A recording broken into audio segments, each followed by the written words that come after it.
Hello, I'm Azai. Welcome back to 99, Chapter 3.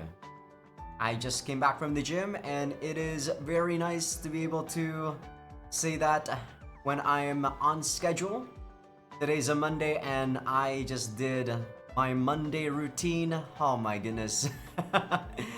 Only took me like a month plus to be able to get back to where I am. But yeah, the gym's going great. And I just ate some donut, or just one single donut and a salad. But yeah, enough about my day. Let's actually do the last episode recap, shall we? So in the last episode, a lot of things happen, right? A lot of things that doesn't necessarily revolve around Haruka happen. We confronted Iris because, you know, we got back in time with the Overlord ability. We were getting overpowered. Yoichi and Ginsan came to help us out. Well, you know, Yoichi is definitely a freaking tsundere. He said he wasn't really trying to help us out. He was just he just didn't want to be, you know, controlled by Iris and whatnot. But yeah, he was already relinquishing his contract with some artifacts while that was happening. And we actually got the artifact and we ingested them. It was the artifact to make an illusory body, and the other one was the other half of the evil eye. So Yoichi and Ginsan was only using the teleportation skill along with the wind thing, the wind spear. And Iris, she's a pretty, like, scary antagonist, I suppose, but throughout the whole fight, I do think that she was, I don't know, she wasn't as scary as I thought she'd be. And, you know, like, not to mention the fact that we have the Overlord power, which means that she wasn't really able to kill us. So she, you know, she found out, or she caught up with the plan, and she wasn't really killing Kakeru anymore. She was trying to kill Satsuki's body instead, and also trying to slowly whittle down her stamina. And that's when Haruka does her skill. Well, yeah, you can kind of say that Haruka's skill is mostly a buff and also a healing skill. Like in a party in an RPG, she's probably the buffer and healer. She's like basically a white mage, right? You can kind of it's actually easier to like compare these guys to an actual party in an RPG, yeah. Like, Kakeru is literally the save point guy, and then Haruka is the buffer, and then, like, Noah is the mage, the black mage. And, let's see, I guess you can say that Kujo is the thief. Sora, she's kinda weird. You can probably, if this is like an SMT, like, video game, she's kinda like the one that has Estoma. If you guys play Pokemon, she's basically the guy who uses Repel. And that's literally it. But yeah, I was being a bit too harsh on my evaluation of the last episode for Kakeru. Like, truth be told, who doesn't want it, or who doesn't want to feel the fact that your emotions can reflect your what is it, like your actions? The reason why I enjoy Dragon Ball back when I was a kid is the fact that when Goku was angry, it correlates to how powerful he gets, right? That's just how Dragon Ball is. The more angrier you are, the more powerful you get. But the thing is, even though like the kid part of me wants to believe that, I'm a grown adult. I know that you can't just get angry or feel something inside of you and then it's gonna do something to your physical capabilities. It doesn't work that way, sadly. I'm old, guys. Even though I want to believe in something like being a superhero, like what Kakeru did on the last episode, like, I can't truly believe that that would happen to me. Like, I'm not a kid anymore. Like, I still want to be a kid, but I'm not as innocent as I used to be, so that sort of thinking is just not something that I'm capable of. But yeah, we actually did beat up Iris because we found out that Iris, or we didn't find out, but we actually overpowered her once Haruka was able to heal us up, and then everyone else got buffed up by Haruka's skill. And everything seems to be okay. Every conflict in this new chapter seems to be done, so I assume what's gonna happen in this episode is just lovey-dovey sexy time. That's what I'm gonna call it. But we will see.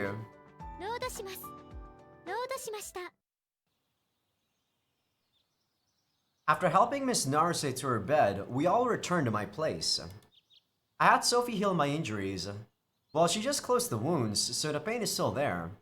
But since the fatigue was finally catching up to me, I fell asleep near instantly.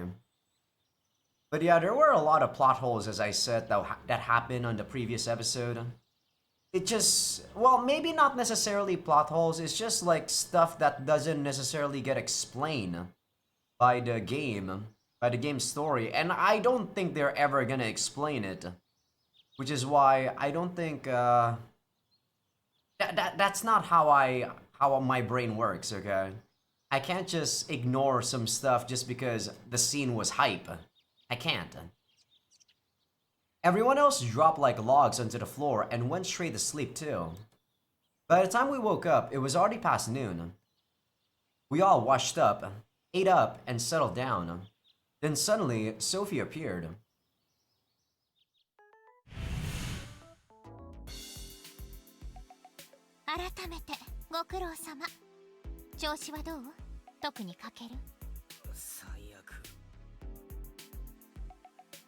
While I'm still lying in bed, I reply to Sophie without even looking at her.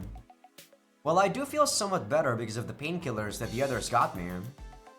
Though my wounds are closed, I still receive countless lacerations and bruises all over my body. Seriously, I should be going to a hospital for this.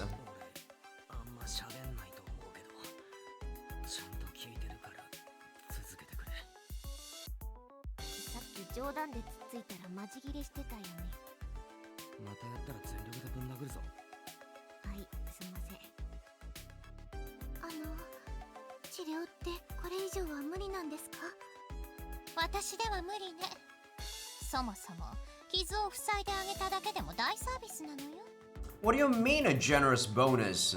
We beat up Iris.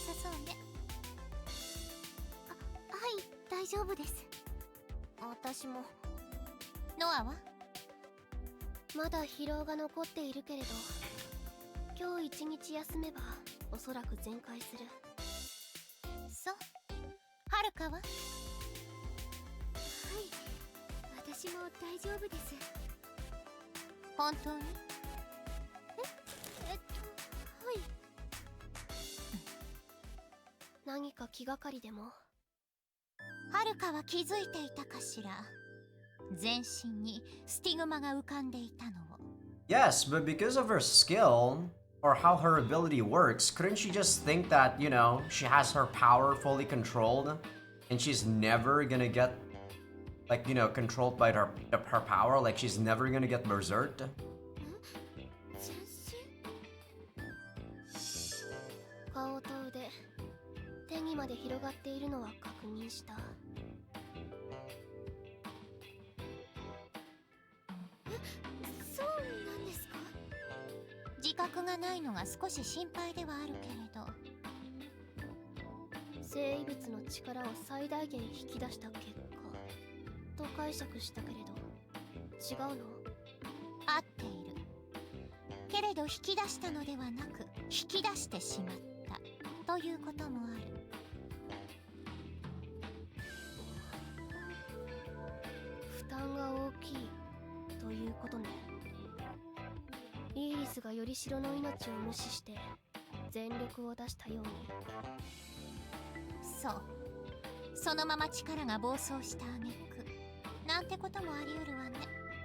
I don't like the fact that this is brought up again. Like, sure, in other people's cases, this would be quite an issue, but Haruka's power is just too broken for it to even... You don't even need to think about it. If you think about, you know, the fact that you can not go out of control, you're fine. Like, the problem is that it doesn't, it shouldn't affect her. The problem is that her skill is just overpowered.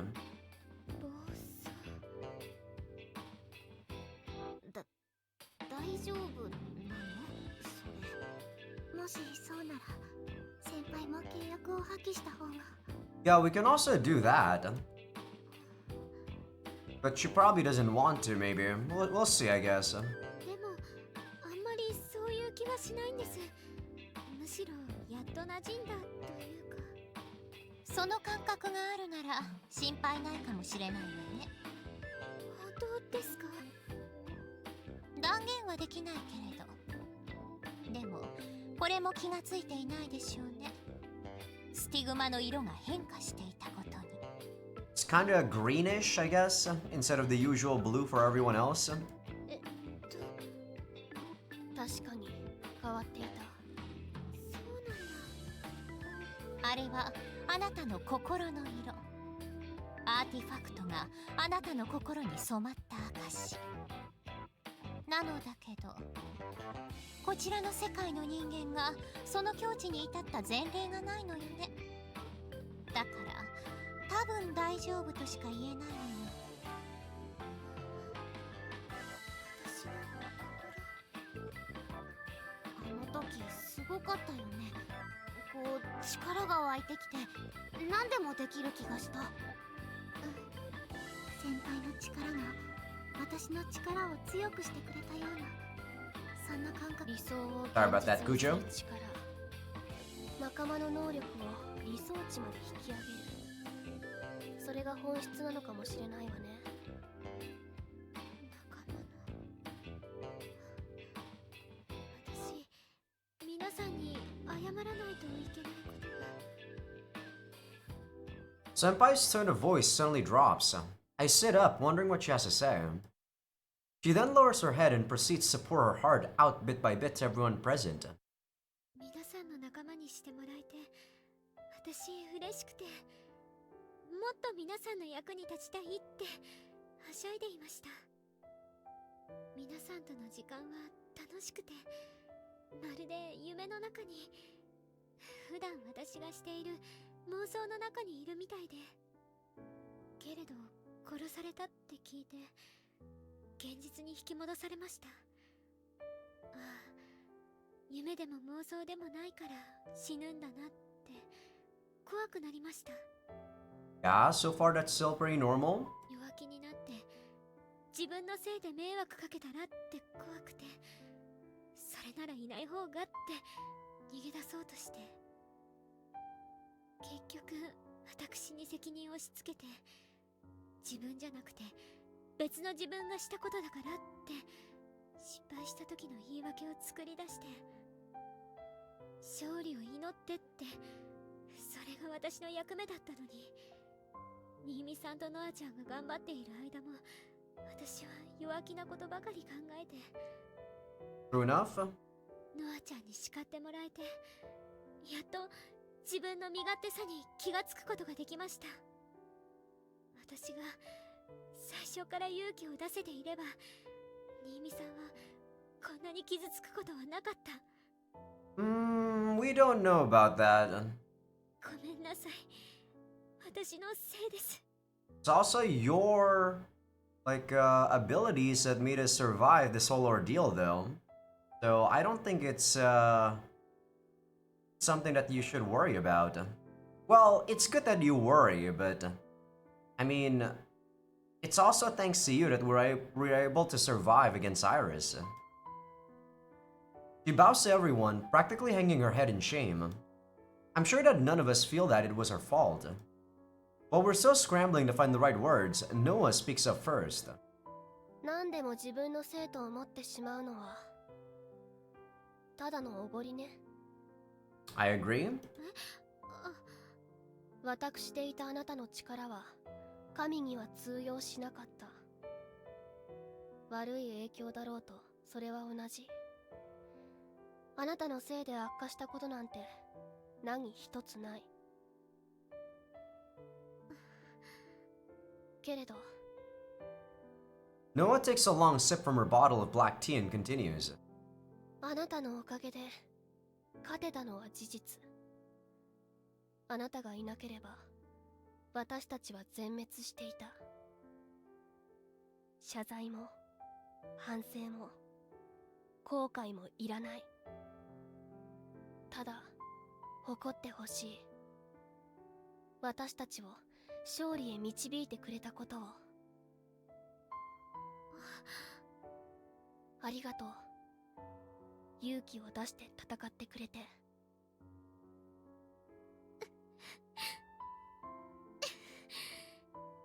こちらこそ私なんかを仲間にしてくれてありがとうございました。 Senpai's eyes fill with tears, and all of us look on with kind gazes. Except Sora, who's got a weird frown on her face for some reason. ソーラ、どうしたんだよ。いやね、謝るのはむしろ私じゃないのかと。いや、私たちじゃないかと。タッチ？俺か？違うねえ、みやこ先輩。そうですね。 Yeah, you guys kinda got knocked out pretty early. 大半寝てましたからね、うちら。はい、誠に申し訳ございません。いや、ショックですわ。ただでさえパーティーのおまけ感強かったのに、開始早々気絶とか。対抗力に関しては仕方ないわよ。もともとこちらの世界の人間は低いようだから、余計に契約したアーティファクトに依存してしまうの。気合で立ち上がったノアが特別だっただけ。気にしなくてもいいわよ。いやー、ほんと高坂先輩、起こしてくれてありがとうございました。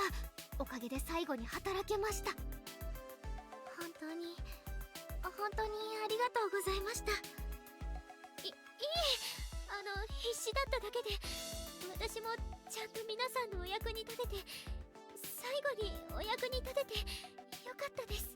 I'm still thinking though, are we never gonna tell Kujo in all the other branches now the fact that what she did caused the like pyromaniac guy to die? We're at the third game and it's never brought up again. I guess we'll have to see. I'm still thinking that Kujo might still become the main heroine again once everything is resolved, but I don't actually even know what will get resolved at the end of this story. Like, we're probably gonna get all of the artifacts and seal the other world again. We'll see. 最後の最後にちゃんと仲間らしいことできてよかった。なんかお別れ感出してますけれども。だってイーリスの野望を阻止したので解散。するの？そんなつもりはないけれど。どうしてそう思ったの？ごめんなさい。勝手にそう思って。魔王を倒したらなんというか解散してそれぞれの道を行くのがセオリーかなって。Well, in a lot of stories, the hero is enjoying his own harem after the end of beating the Demon King Haruka, so... 確かに。そうね。そういうエンディングよくあるわね。そうね。一旦解散しましょう。何流されてんすか？何そういうのちょっとかっこいいとか思ってんすか？そもそもまだ終わってないわよ。魔眼は回収できた。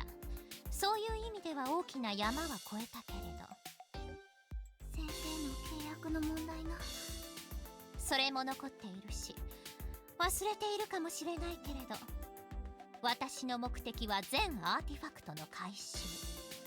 ままだまだ全然終わってない。それとイーリスを倒したつもりでいるみたいだけれど、サツキと同調することを妨害しただけ。イーリスはピンピンしているから、こちらの世界に減退を送り込むことはいくらでもできる。私と同じようにね。Couldn't you just kill Iris in another world, Sophie? Like, legit question. Like, what's the point of keeping her alive? まだ倒せてないのか。とはいえ脅威ではないわね。よりしろがない以上、こちらの世界で力を振るうことはもうできないし、何よりカケルから世界の目を奪うことは絶対にできない。この枝でイーリスが行動を起こすことはもうないでしょうね。 Yes, which is why I said this is the lovey-dovey episode.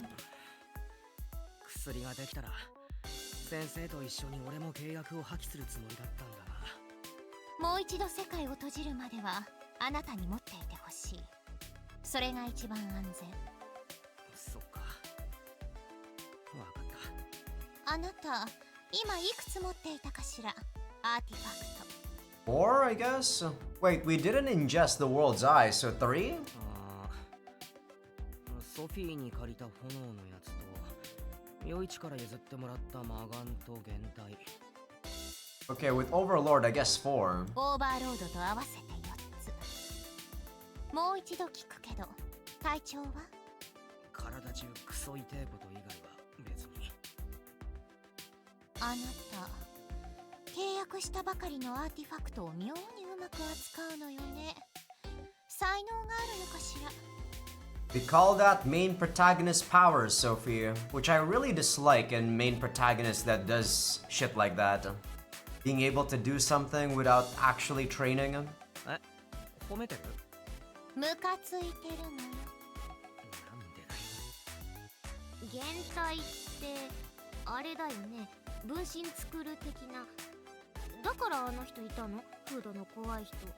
ああ、姿形が一緒なだけでお前を脅したあのゴーストとは別人だけどな。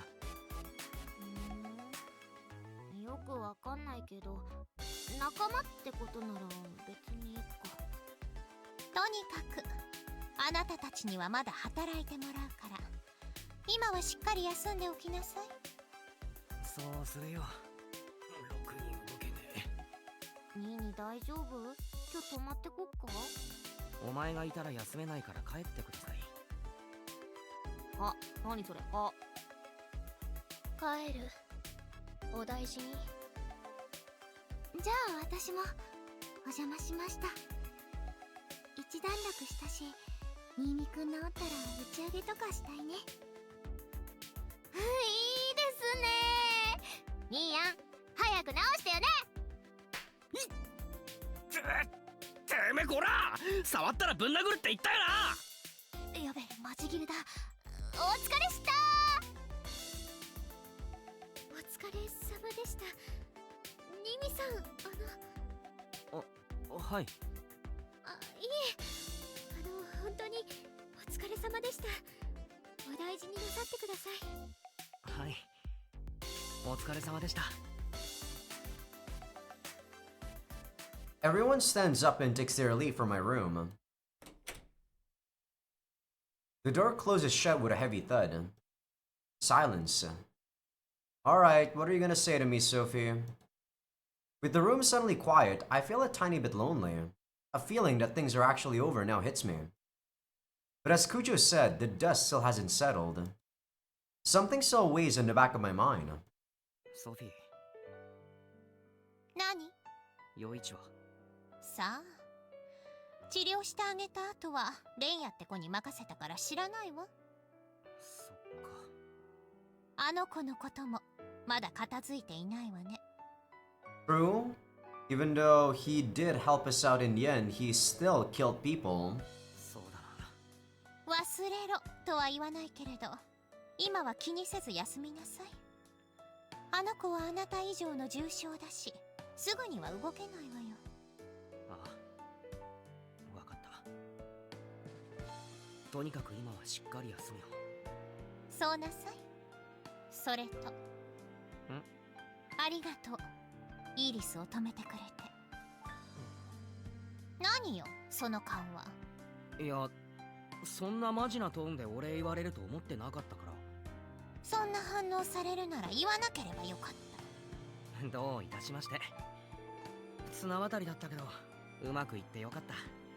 同調が不完全だったとはいえ、イーリスと真正面から戦ってその程度で済んだのはラッキーだったわね。何回か殺されたけどな。 Now she'd know that you have Overlord though, right? She's gonna be a lot more cautious in the other branches. 今生きてるんだからいいじゃない。しっかりと養生なさい。じゃあね。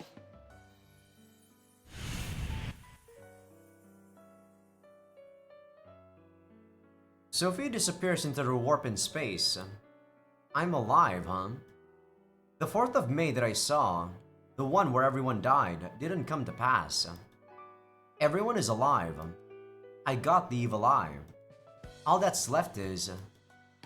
You know what? Forget it. Sophie told me not to think about him, so I won't. I struggled to turn over in bed and close my eyes. Better just get some shut-eye.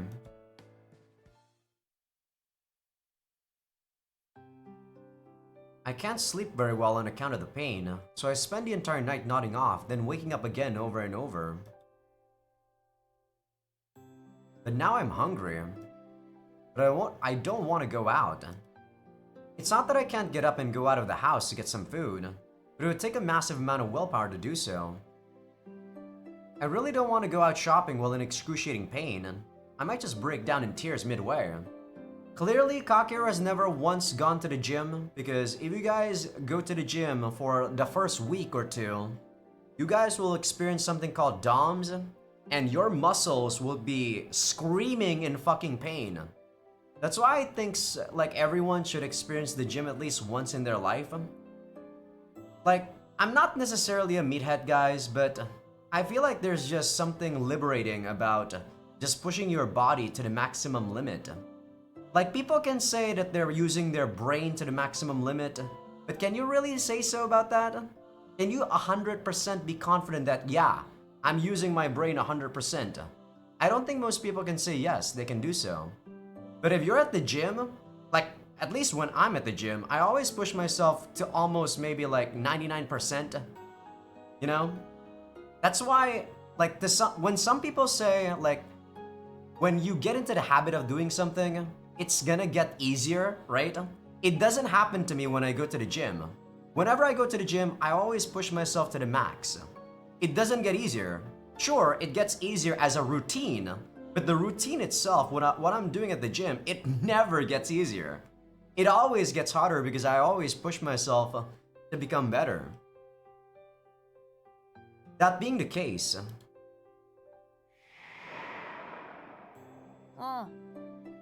I called her out.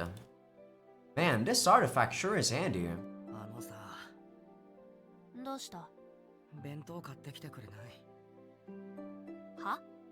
弁当。てめえで行けよ。痛いから体。超痛いから。コンビニくらい行けんだろうが。頼むって。See, what you can actually do here is probably just make a different sort of illusory body. But I guess the author was too lazy to make another sprite. はいはい。何買ってくりゃいいんだよ。Or I guess they already want to have an established character so that you guys aren't really weirded out by this new illusory body. なんか適当に何でもいいから。財布は？テーブルの上。たく、俺をパシらせるとはな。何買ってきても文句言うなよ。Something with meat, please. 食えりゃ何でもいいよ。頼んだ。ああ、めんどくせえ。誰だろう。 Alright, is it Haruka? 空か？あいつなら勝手に入ってくる。セールスとかかもな。寝てろ。俺が追っ払ってやるよ。Ghost walks over to the entrance. The door creaks open. I can barely make out the voices talking. Wait, Isn't that 客だぜ。こんばんは。やっぱり。 it's Senpai. In her hands are two shopping bags filled to the bursting point. 名刺作りに来たんだってよ。マジっすか。出かけるの大変だろうなって思って。あと、置いてもいいですか？ If you think about it, shouldn't Kujo also be thinking the same thing?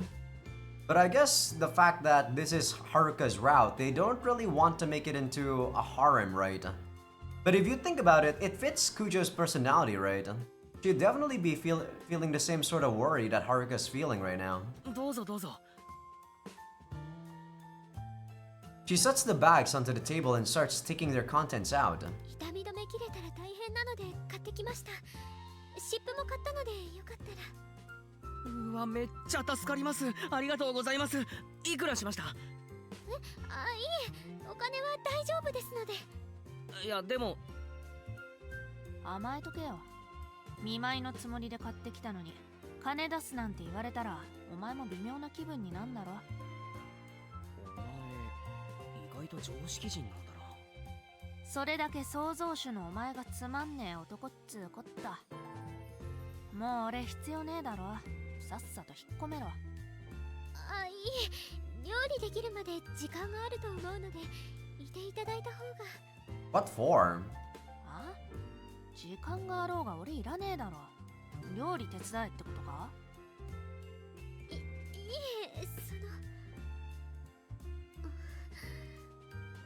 二人きりだと私がやらかす可能性が。ま、決めるのは俺じゃねえけど。じゃあとりあえずゴーストにはいてもらう方向で。へいへい。すみません。じゃあ作ってきますので。ありがとうございます。お願いします。I really don't like the fact that Ghost is really... Well, it's not that Ghost is really like this right now. It means that Yoichi was the one that actually wanted Ghost to be, you know, crazy like that. その前に力使ってやってくれよ。痛み消せるんだろ？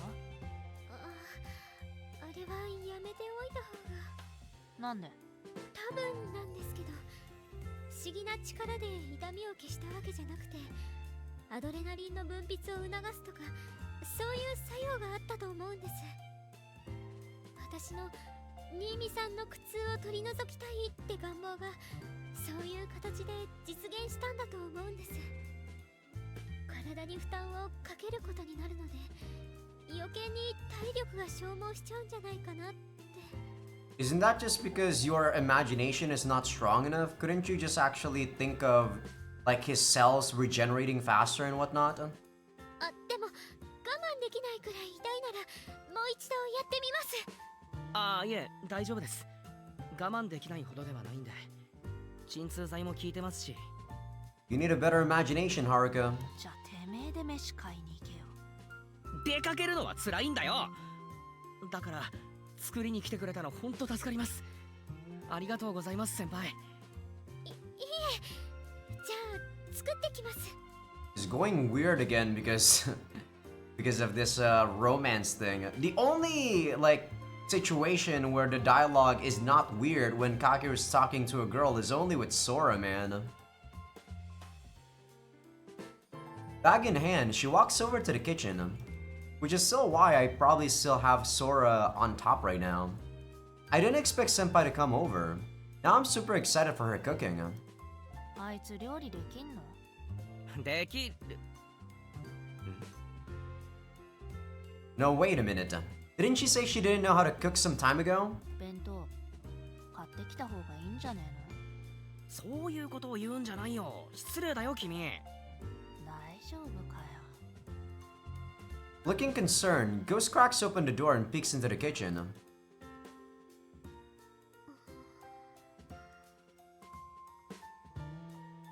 カレールーの箱凝視してたわ。カレーなら失敗はなさそうだな。Yeah, you just put the roux and then saute a couple of vegetables. And then yeah, just just add in some water, some chicken, some meat. Then you serve it with, you know, cooked rice. Pretty easy. あー、カレーか。いいな。しばらく食ってないわ。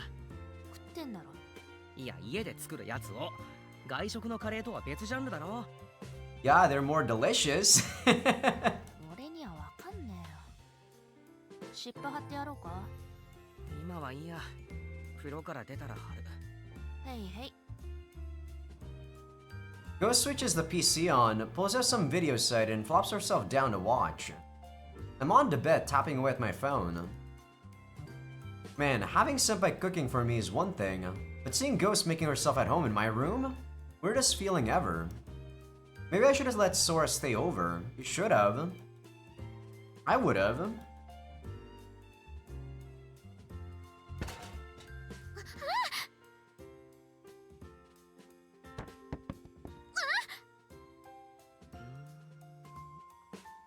やっぱ弁当買ってきた方がいいんじゃねえの？やめなさい、ゴースト君。失礼なことを言うんじゃない。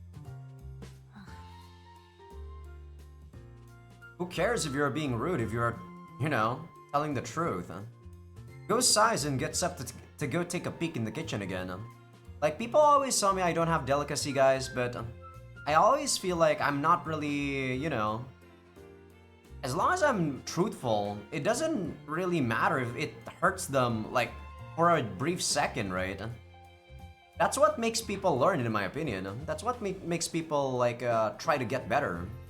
By telling them that they're not doing really good. Right? If you're just gonna sugarcoat stuff, they're gonna be happy with their progress, even though they shouldn't be.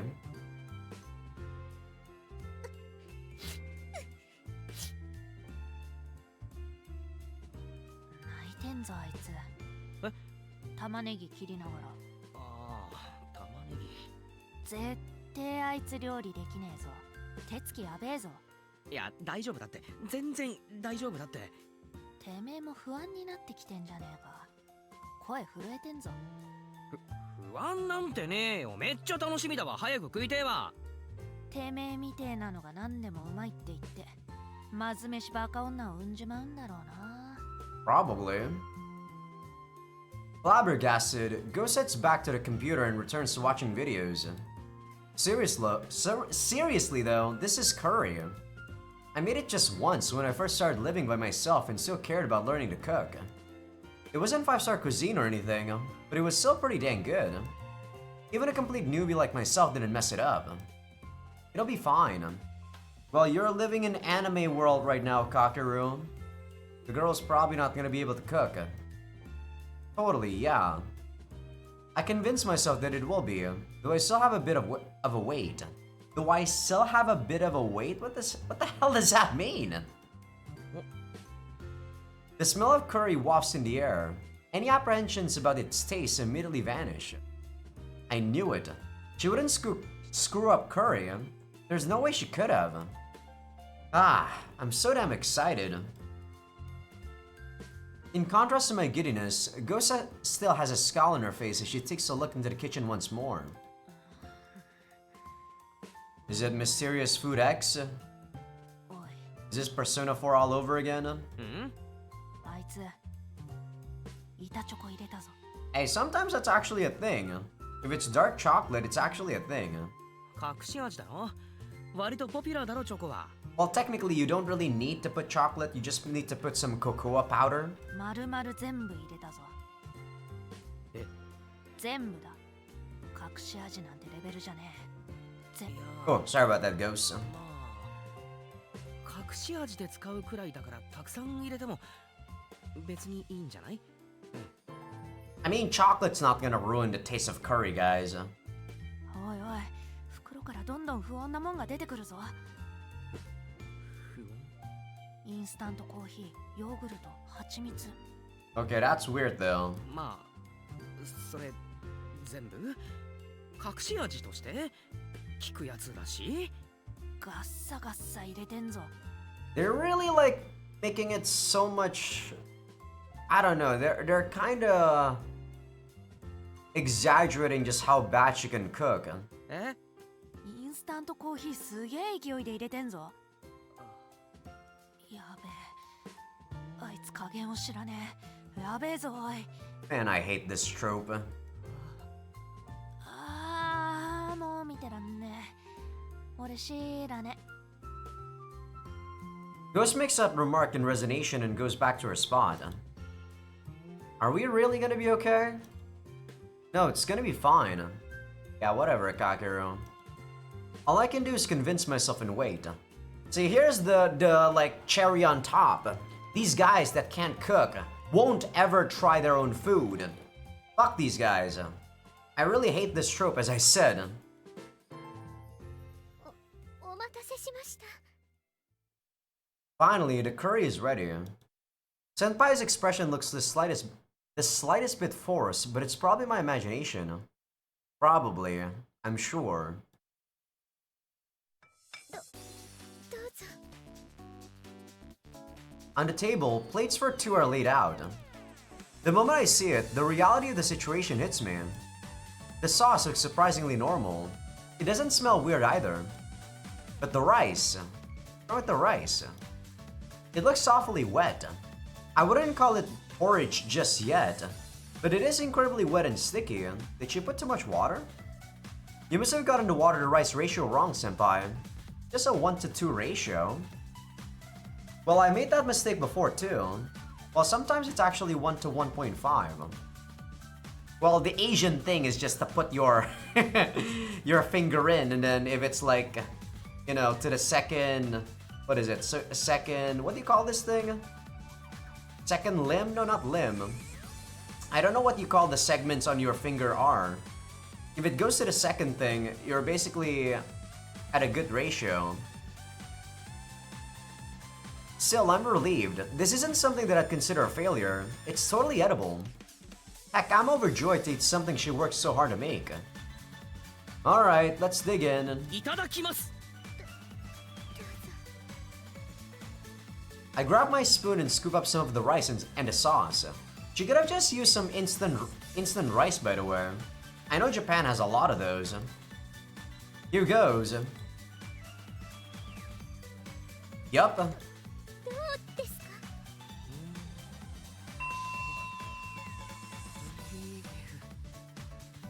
嘘つけとしか言いようがない顔してんぞお前。こちらこそ。すみません。 I set my spoon down on the table as I apologize. Like, what is this even supposed to be? Curry? Can this even be classified as curry? There isn't an iota of spiciness. It's just awful. It's pure suffering. Like, what is this? Oh my god, what is this? Senpai, I'm so sorry, but oh my god, what have you created? Senpai probably also understands that this is not good.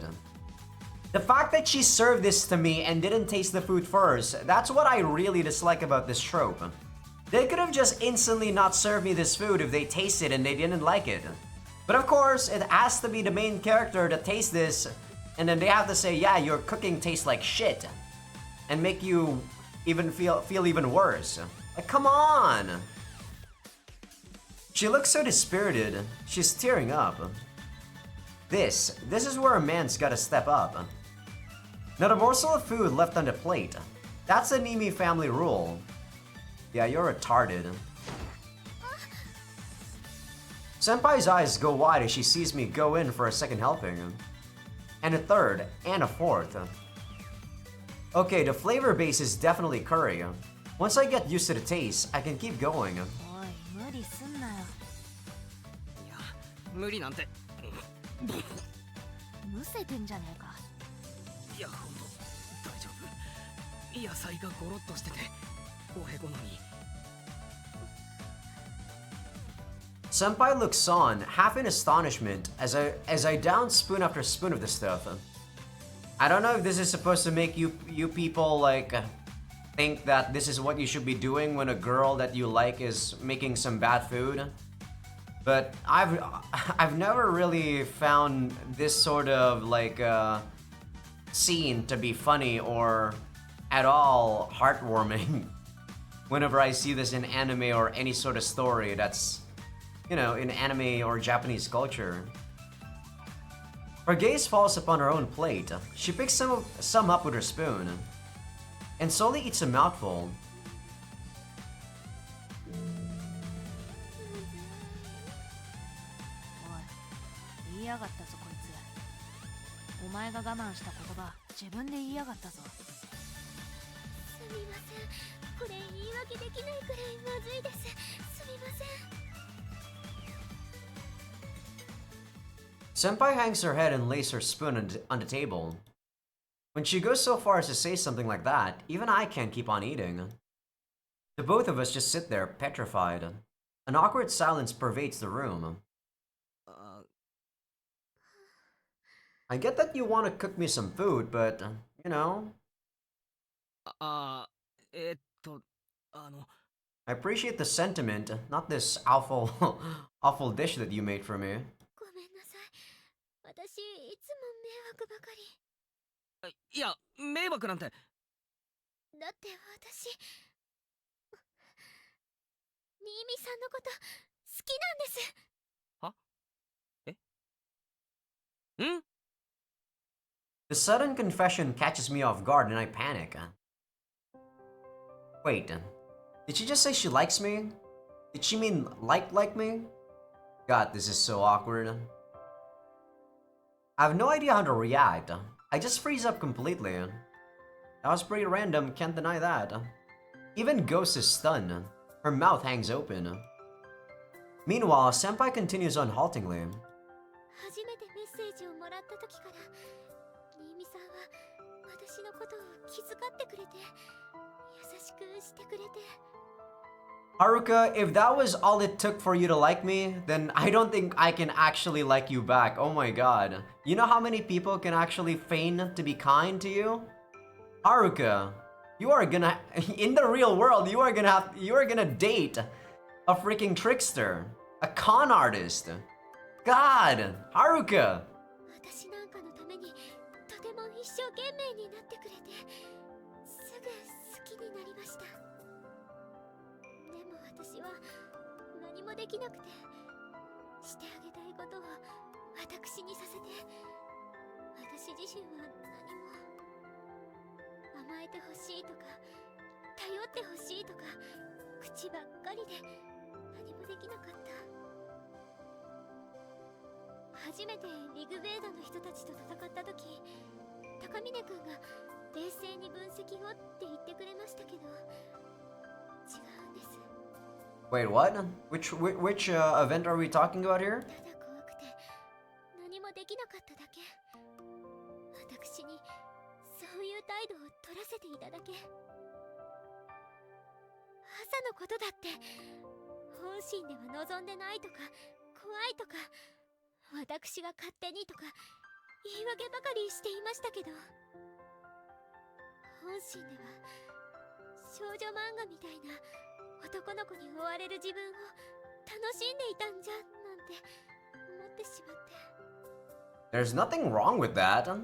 I mean, as long as you are honest about that sort of feeling and you do want to enjoy it, there's nothing wrong with it. The wrong part is the fact that you probably didn't want to admit those feelings.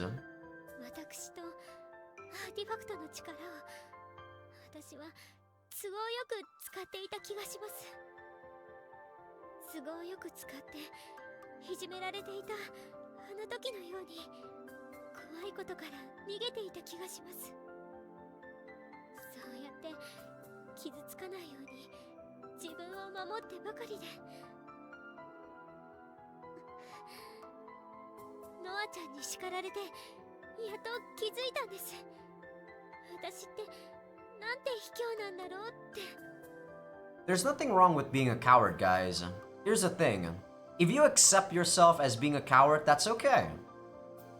The problem lies when you don't actually want to be the sort of person that you camouflage yourself as, right? I have a firm belief that there's nothing wrong with being any sort of person that you want to be. You can be a villain for all I care. As long as that's not me, as long as you're not forcing forcing someone else to become a villain with you. だから力を逃げ道にせずに自分の力で頑張らなきゃって。 Yeah, it took you long enough, I guess, to realize this. 私じゃなくて私が新見さんのために何かしなくちゃってそう思ってたんですが失敗しちゃいました。ごめんなさい。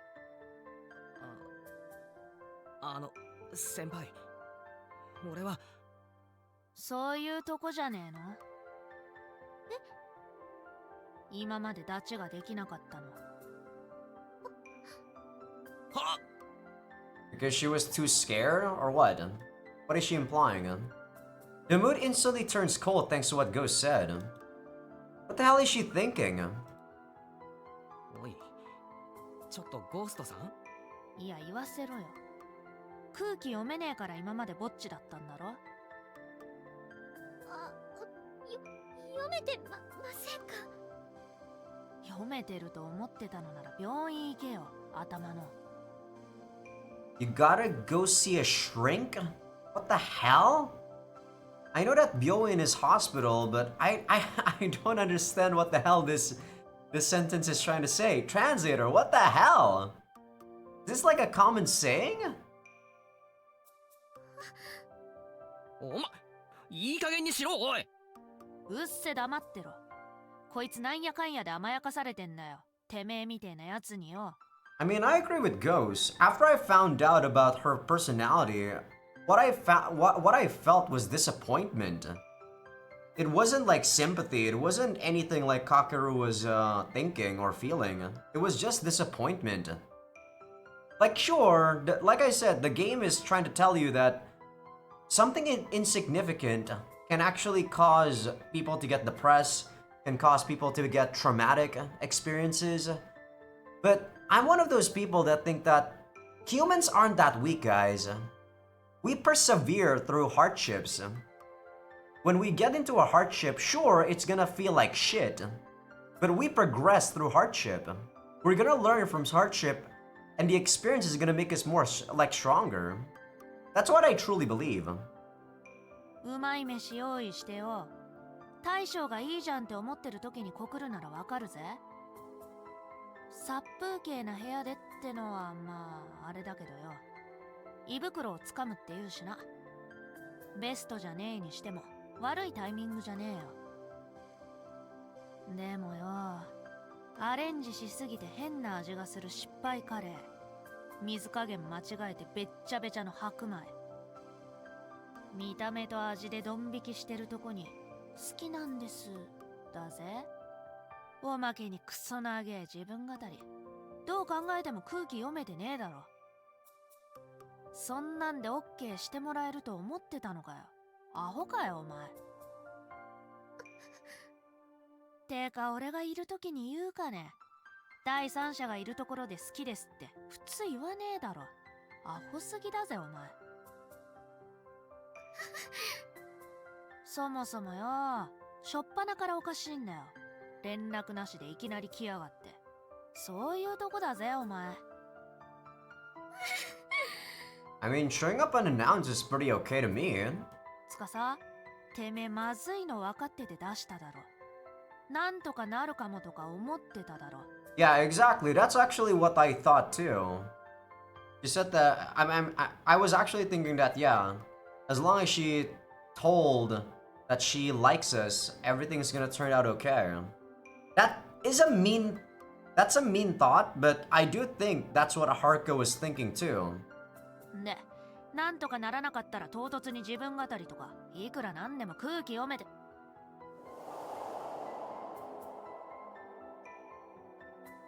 In the middle of her brutal parade, Ghost suddenly vanishes before even finishing her sentence. Rather, I make her vanish. Yeah, I should have poofed her away so much earlier. I don't think what she said was necessarily wrong, though. すみません。あの不良娘が I would personally prefer people like Ghost to be around me. So that whenever I make a fuck up, she would tell me straight to my face instead of just, you know, gossiping behind my back and then just making some weird rumors about me and, you know, when I don't know. I prefer friends like Ghost like that. いえ、せめて新見さんからの知ったと思い受け止めなければと。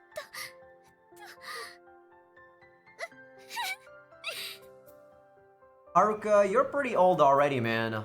Crying's not gonna let you out of this one. ああ Senpai breaks into tears and I panic like crazy. Like when I see my niece cry, I would definitely try to comfort her. But when I see a friend of my age cry, I need to know the circumstances behind that crying, like, you know, action. If she's clearly in the wrong, I'm gonna be like, yeah, you deserved it.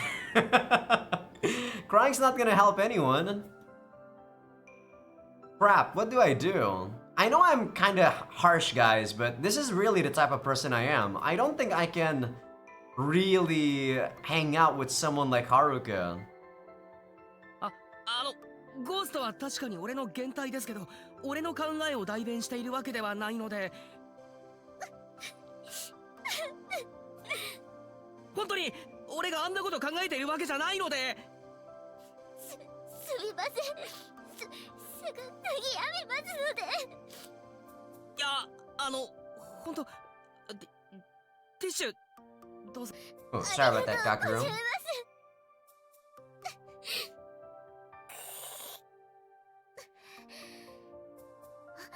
またダイナミックに鼻かんじゃいました。I couldn't help but laugh. Senpai looks down and fidgets. Well, at least the mood's lighter now. すみません。ゴーストさんのおっしゃる通りです。胸に刺さりました。私、うざいですね。すみません。ああ、先輩。はい。何もできなかったって言ってましたけど、そんなことないですよ。俺、先輩に何回助けてもらったか、本当に支えてもらっていたんです。だから、す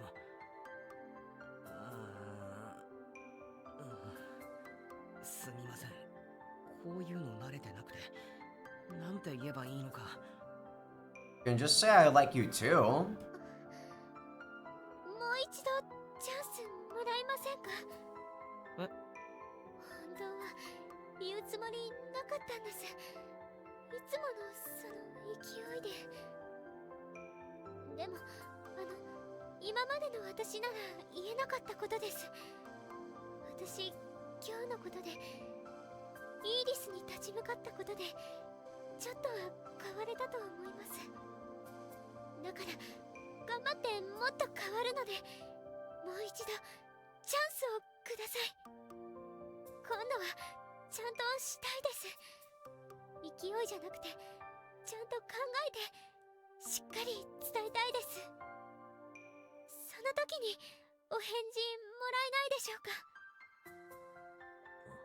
I don't think it's gonna change how Kakeru feels about you, though, to be honest. わかりました。But I guess if it makes you feel better. よかった。今すぐ振られたら死んじゃうなって思ってました。こういうのダメですね。猶予をもらえたので次こそ頑張ります。はい、待ってます。はい。じゃあ夕飯すみません。これは持ち帰って処分しますので。いえ、ちゃんと食べます。Kakeru. You're gonna have a freaking stomachache. でも先輩が初めて作ってくれた料理ですから全部食べます。 See, 食べたいです。maybe I'm way too cold-hearted, but I don't really like those sort of feelings where, like, if my girlfriend made me her first, like, cooking, I wouldn't really have too much attachment to it. Maybe you can call me, like, cold-hearted or something, but that is truly how I feel. That doesn't make me a robot though. It's really just I don't put a lot of memories into, you know, memories that are clearly not giving me any sort of impression. Sure, the first time that my girlfriend would cook for me is probably nice, but if the taste is garbage, I'm gonna say it straight up to her face, and I'm not gonna eat it. I exercise a lot because I love eating good food, guys. I'm not gonna eat bad food. Calories are still calories. ありがとうございます。 Senpai bows deeply, then stands up. ごめんなさい。疲れている時に押しかけてしまって。嬉しかったです。来てくれて。今度はちゃんと連絡します。すみません。 Maybe someone like me wouldn't really attract someone like Haruka too, though, to be honest. Someone who is like very emotional and very... What's the word? I don't think someone like me would be able to attract someone who can love me from the heart, I guess. That's my evaluation of my own personality. いえいえ、いつでも来てください。好きな時に。 Which I don't really mind. I would want my girlfriend to be smart. お邪魔しました。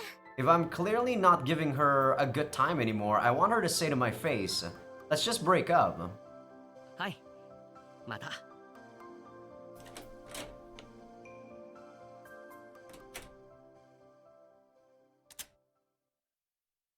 I see Senpai off, shut the door and lock up. Are you gonna summon ghosts and, you know, be angry at her? I sit down, stare at the curry and take another bite. To be perfectly honest, yup, this doesn't taste good. But... we defeated Iris, and then Senpai confessed to me. What a turn of events. My brain still hasn't caught up. We fought with our lives on the line, and I technically died a whole bunch of times. And then, for the first time in my life, a girl confessed her love to me.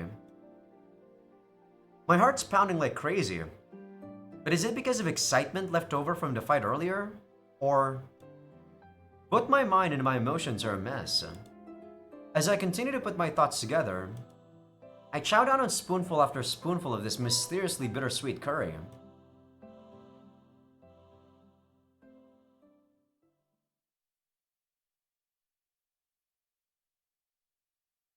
"5:05. どうも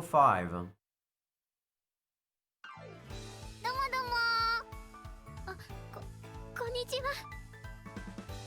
電車一本乗り過ごしちゃって遅れるかと思いました。あっぶねー。急に呼び出しちゃってすみません。いえいえ、どうせ暇なんで。他の人まだ来てないです？私だけ。はい。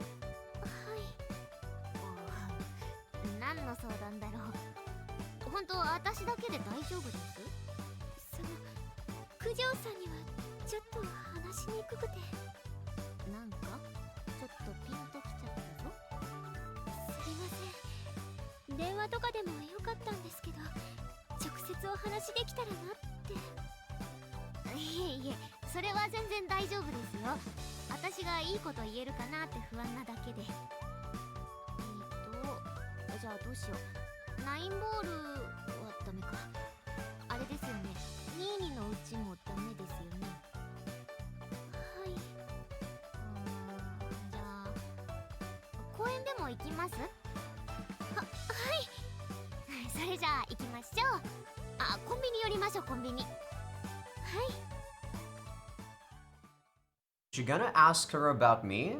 About Kakero, I mean? この辺座りましょうか。はい。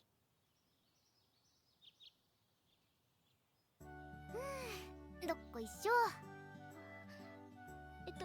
今更ですけど、体調大丈夫ですか？めっちゃ大丈夫です。超元気です。よかった。ノアちゃんはまだちょっと具合悪いみたいで。ミーヤもまだ死んでるみたいですね。筋肉痛がやばいって言ってました。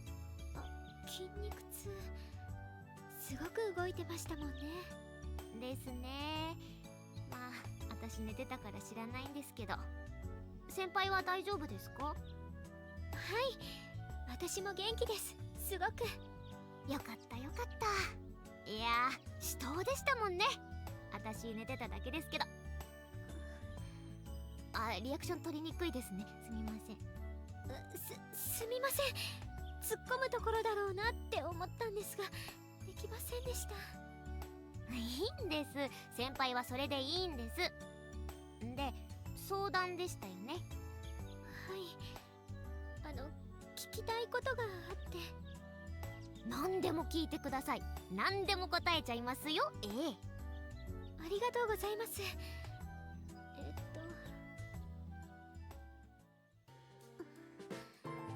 昨日新見さんに告白してしまって。告白？はい、その勢いでポロッと。勢いで勢いで告白したと。私思ったことをすぐ口にしちゃう悪癖がありまして。 I don't think that's an awful habit. 多分今日告白するぞって決心してたら言えなかったと思うんですけど。そんな気なかったから逆につい言っちゃったと。はい。どんな感じで言ったんですか？シチュエーション的には。晩ご飯を作りに行きまして。ああ、ニーに弱ってましたもんね。美味しい料理を振る舞ったわけですね。なぜ目をそらす？カレーを作ったんですが。はい、いいですね、カレー。ニーに好きなはずですよ。あいつお子ちゃまなんで。控えめに言って。はい。お物を作ってしまい。お物？はい、生ゴミ以下の料理を。カレーですよね。はい。焦がしたとか？いえ、隠し味を。隠し味を隠しきれず。入れすぎた？はい。ちなみに何入れたんですか？チョコレート、ああとコーヒーにヨーグルトに蜂蜜に。どんだけ入れてんだよ。欲張りすぎでしょ。隠し味入れすぎてそれぞれが喧嘩しちゃったと、そんな感じですか？それ以前の問題で加減がわからなくて全部入れすぎちゃって、カレーが死にました。すげえな。誰が作っても美味しいカレーを殺すとかすげえな。あとご飯もうまく炊けなくてべちゃべちゃで。すげえ、フォローしようがない。完膚なきまでにダメダメですね。もう聞くまでもないですけど。はい。先輩、料理はできません。なんで作りに行ったんですか？九条さんが作ったことあるって聞いて。ああ、対抗意識で。お恥ずかしい限りです。なるほどね。点数を稼ごうと思ったんですね。失敗したけど。で、なんでその流れで告白することになったんです？ちょっと私もよくわからない。Here I thought she was gonna ask Sora about Kakeru, but she's just telling us about what's going on last night. I'm kinda confused about this. あまりにも意味不明な流れで告白したので、ゴーストさんに怒られました。I feel like there's no point to this scene, but I guess we'll see what is gonna happen. あ、いたんすね、あの人も。なんて怒られたんですか？ The only positive thing I can see from this scene is I'm seeing Sora's reactions, and then that's it. 空気読めてないって。ああ、もっとも至極もっともなお説教を。すみません。で、その流れだと聞きにくいですけど、告白失敗。いえ、保留にしてもらいました。おお、まだ返事もらってないんですね。そうなんです。もう一回チャンスくださいってお願いして。なるほど、それまでになんとか挽回しなければと。そうなんです。勝ち目はないって思ってはいるんですが。勝ち目っていうとみやこ先輩ですよね。はい。やっぱり両思いですよね。 In the other route, that's true, Haruka. いや、But Kakeru, I guess, already fall into your palms by the time he got pampered by you. あくまでも私の勘なんですけど。はい。確かに2位にみやこ先輩のこと意識してないわけじゃないですけど。ですよね。Ah, he's a teenage boy. He's attracted to everything that has tits. どっちかっていうと先輩に傾いてると思いますけどね。ノアちゃん。なんで急に結城先輩出てきたんですか？私？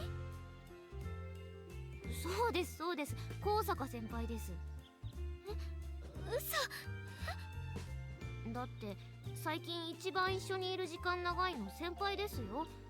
みやこ先輩でも結城先輩でもなくて高坂先輩だから、全然いけると思いますけどね、私は。なんで今えずいたの？先輩はなんでちょいちょいえずくの？すみません、混乱して。もっと自信持っていいんじゃないですかね。全然リードしてると思いますよ。リード？いい返事もらえますよ、多分。きっと無責任ですけど。ソラさんはいいんでしょうか？何がです？本当はソラさんに相談するのも迷ったんです。最初はノアちゃんにしようとしたけど、そういうのわからないって言われちゃって。いや、全然大丈夫ですよ、してもらって。恋バナ大好き。 Not me, Sora. Not me. Man, I'm tired of listening to people's love lives. でもソラさん、お兄さんが女の子と付き合うの大丈夫ですか？それは？だってごめんなさい、私こういうところがダメなんですね。すみません。いやいや、全然先輩ぼんやりしてるけど結構鋭いな。とにかくですね、相談ですよ。肝心の相談をまだ聞いてないですよ。はい、チャンスをくださいとは言ったんですが、ひとまず好感度を稼ごうって、よこしまな心は一旦忘れたくて。ほうほう。ゴーストさんにメタメタに言われて、私ってかなり自己中なんだなって気がついて。There's nothing wrong with being selfish, damn it. あえて聞きませんけど、相当言われたんですね。The problem is not the fact that you're being selfish, Haruka. で、新見さんって有言実行なんです。口にしたこと全部私にしてくれて、それがすごく嬉しくて。なるほどな。だから惚れたと。いえ、正直ほぼ一目惚れなんですけど。そうですか、すみません、ちゃちゃ入れて。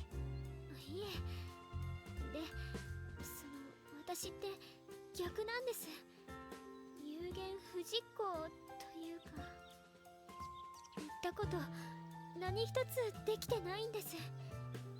新見さんに何もしてあげられてなくて。だから今度こそ有言実行したいなってそう思ってて。ごめんなさい、うまく言えなくて。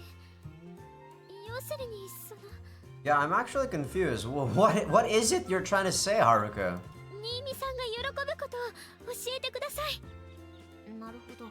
喜ぶことをしてあげたいと。 Okay. そうです。 She's probably gonna say something stupid like give her body to him. そうですね。あ、やっべえな。いっつも怒らせることしかしてないからわかんねえな。そうですか。 Let's do the opposite of what you're trying to do when you piss him off, Sora. そういうの気持ちだと思うんですよね。気持ちがあれば喜ぶと思うんですよ。あの人そういうタイプなんで。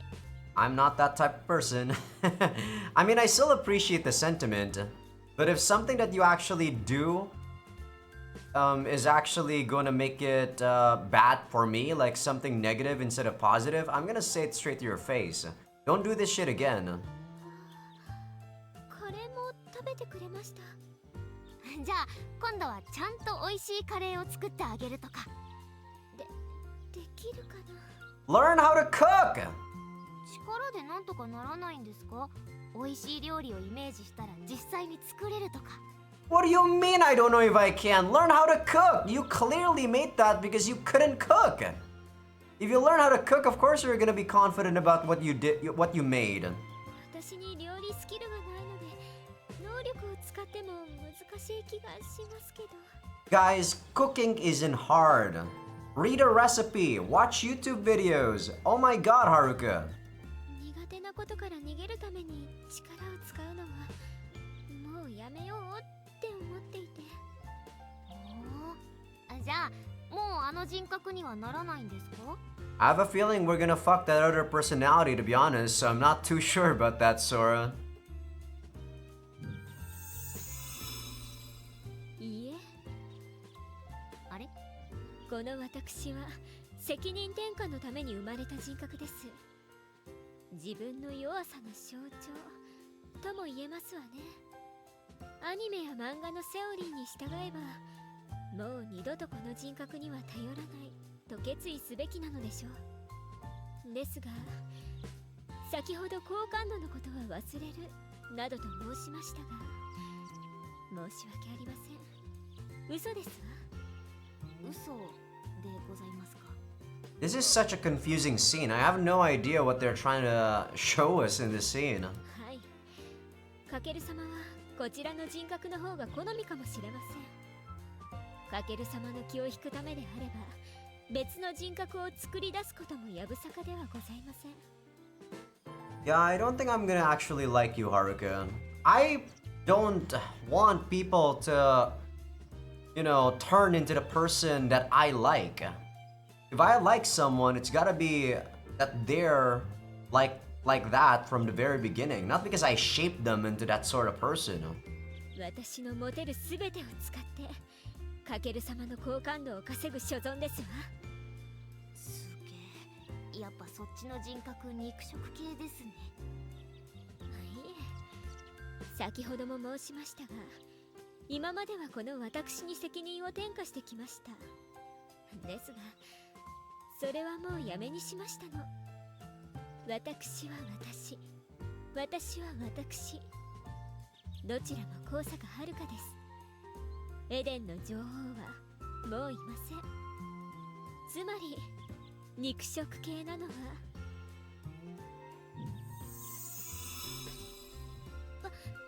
私です。あ、戻った。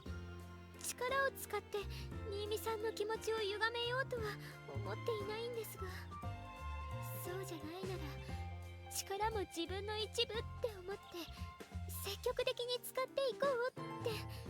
Okay, that's fair. True, that's fair.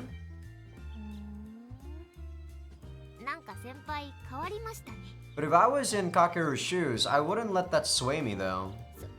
そうですか。はい。なんだか前向きっていうか積極的になった感じがします。イーリスの件で学びました。守ってもらうだけじゃダメなんだって。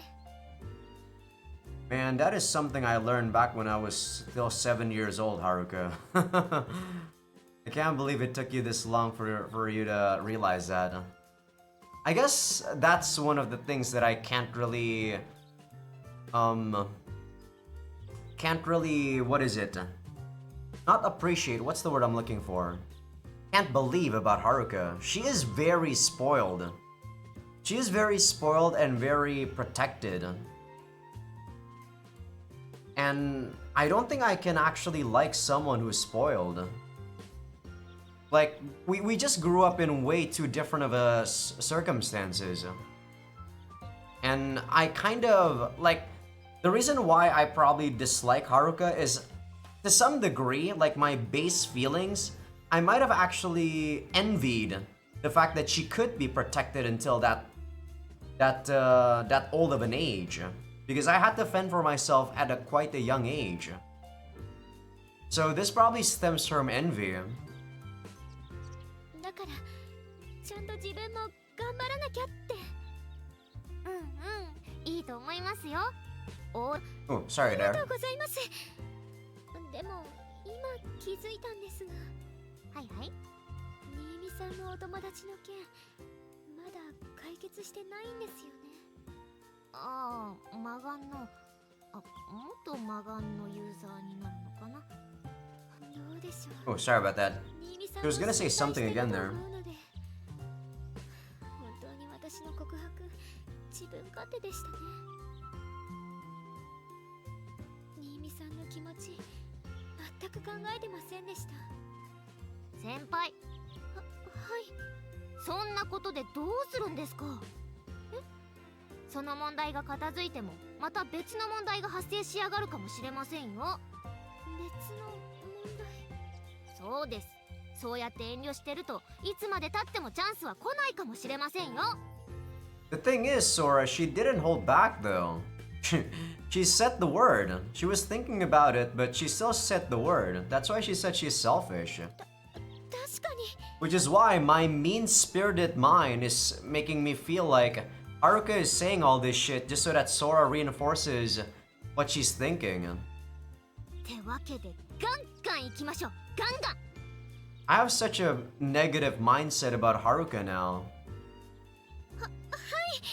that I don't think I can enjoy what is being shown right here. ってわけであれですよ。うちの兄貴気持ちこもってれば何でも喜ぶと思うんで、先輩のしたいことしてあげればいいんですよ。したいこと。そうそう。なんかあります？ミーヤンとしたいこと。Yeah, probably sex, Sora. デート。どこ行きます？どこどこ？新見さんのお家で。ベッドイン。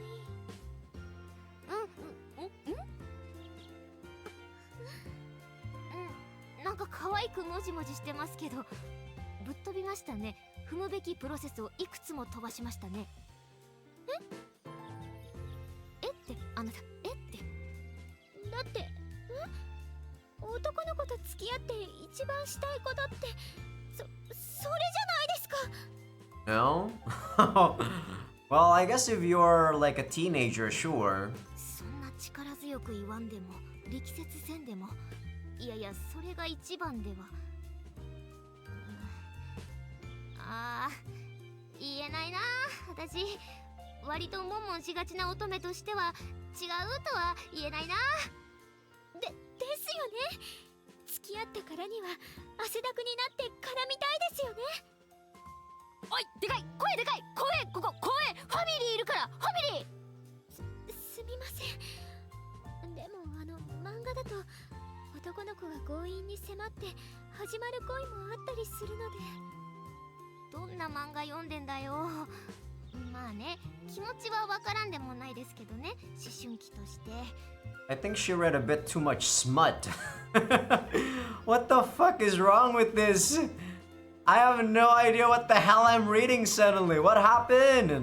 What? でもね、付き合う前にしてあげたいことっていう問いに対しては不適切じゃないです。それ。Thanks for bringing her back to reality there, Sora. 今気づいたのかよ。にゃーこ先輩とは別ベクトルの天然だな、この人。すみません。私基本的に頭の中エロいことでいっぱいなので。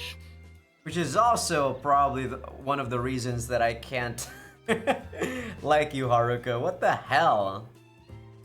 Even guys who have perverted thoughts like all the time, like, make me exhausted. If it's my significant other who's doing that, I'm gonna be like super exhausted. 欲望に素直すぎる。でも好きですよ。そういうの好きですよ、私。よし、もうあれだ。ニーニに直接聞きましょう。直接。直接。そうです。まあ、私に任せてくださいよ。バッチリ有用な情報を引き出すんで。お願いします。っ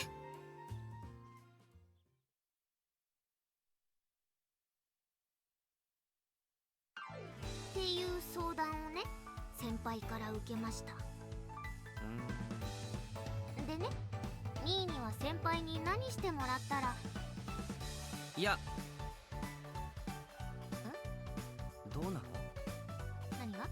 相談内容全部話すのどうなの？それ。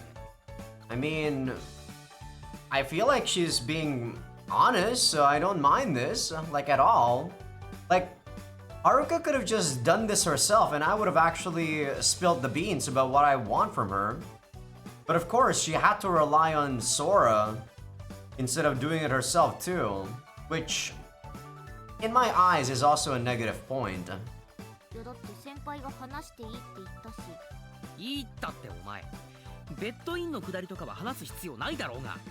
だって先輩がもう私が汚れだってことはバレてるから全然問題ないって。汚れってお前汚れって先輩が自分でそう言ってたの。 Sora slams the table in defiance. I was wondering why Sora just barged in without warning. And then she tells me this? で、さ、もうめんどいからズバッと聞くけどさ。めんどいって人の相談をお前な。ぶっちゃけどうなん？ニーニはどうなん？先輩のこと。なんでお前に言わなくちゃいけないんだよ。気持ち決まってるなら保留にする必要ないじゃん。 True? だからお前に言う必要ないだろ。ちゃんと本人に言うよ。真面目かよ。真面目だよ。じゃあさ、ニーニが先輩のどこに魅力を感じているか教えてください。だからなんでそんなこと。情報を仕入れないといけねえんだよ。情報屋としてのメンツが潰れんだよ。だよそれ。ほら、いえ、先輩がそれで自分磨きするから。まあ優しいところとか。優しい。ちょっと天然なところとか。わかるわかる。あと顔が可愛い。まあね、結局外見かよってなるけど、そこはね、大事ね。あと胸。あ？胸がでかい。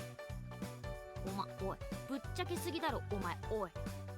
んだよ、正直に話してんだろうが。そこは隠せよ、性欲を。隠せよ。ぼやくのはまだしも舌打ちはやめろ。舌打ちは他にいいところ、ちゃんとしたいいところ。他に観察眼が鋭いっていうか人のこと見てるよな先輩。ああ、わかる。それすごくわかる。てかさっきわかった。意外と鋭いよね、ほんと。あとは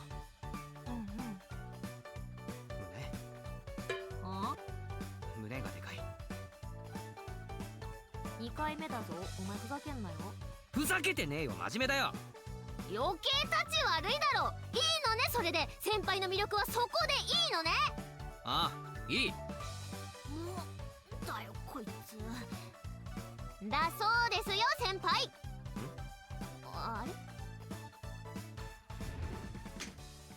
れ？ She's outside. Sora bolts up and stomps over to the kitchen door. なんだ、ちゃんといるじゃん。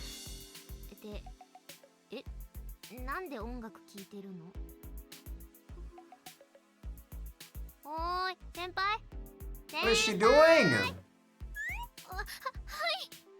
ニーニの話聞いてました？いえ、盗み聞きはやっぱり良くないと思って音楽聴いてました。真面目かよ。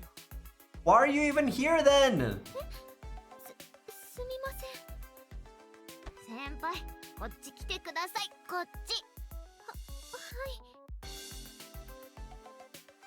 じゃじゃーん、実は先輩も来ていたのでした。あ、どうも。お邪魔してます。なんだその薄い反応は。知ってたし。あ？気配したし。ああ、いるなって。How? 気づいてたのに胸とか言ってたの？怖い。変態かよこいつ、怖い。先輩のぶっちゃけトーク聞いちゃったから、俺も行った方がいいかなって思ったんだよ。胸？先輩のでかい胸が好きらしいです。あ、おい！何？改めて言うなよ、恥ずかしいだろ。なんだこいつ、めんどくせえ。胸が。どうすか先輩、こいつ体目当てっすよ。最低っすね。いえ、自分の武器全部使うつもりだったので、むしろ好都合というか、やりやすくなったというか。I feel like I'm losing brain cells, guys. This is the first time I feel like I'm actually losing brain cells when I'm reading 99. Oh my god, Haruka. この人も何Sora, save me. というか、知ってたというか。何がです？よく視線が私の胸に行ってたので。おい、バレてんぞお前。I cover my face with both my hands and fall backward. Oh my god, this is so freaking embarrassing. But what else can I do? My eyes just end up looking there. I can't help it. もだえておるわ。そんな見るくらい全然大丈夫なので、なんなら揉みますか？マジっすか、いいんすか。何言ってんだよ、お前ら正気かよ。似た者同士じゃねえか、もう付き合えよ。何言ってんだよ。うわ、普通に照れてる。もうなんかめんどくさくなってきた。もうほら先輩、座って座って。Except this is annoying, not really a mess. These guys are annoying, yes, these guys are annoying you, Sora, I get you. Senpai and Sora sit across the table from me. I'm getting butterflies in my stomach. いや、しかしあれだね。最近さ、物騒な話ばっかりだったけどさ。まあな、緊張感あったな。やっとさ、こういう話できるようになったよね。世間話的な。いや、世間話じゃねえな。こんな緩い空気ではなかったな。そうそう、まだ完全解決ではないけどさ、やっと日常に戻ってきた感あるよね。ねえ先輩。あれ？私はいつも一人だったので。あ、こういううるさいのは日常ではないと。うるさいなんて思ってなくて、とても楽しくて、夢の中にいるみたいです。やだもん、そんなこと言われたらキュンとしちゃう。にゃーこ先輩も言ってたけど、近いうちにやりたいね、みんなで打ち上げ。ああ、いいな。俺そういうの好きじゃなかったけど、みんなとはやりたいな。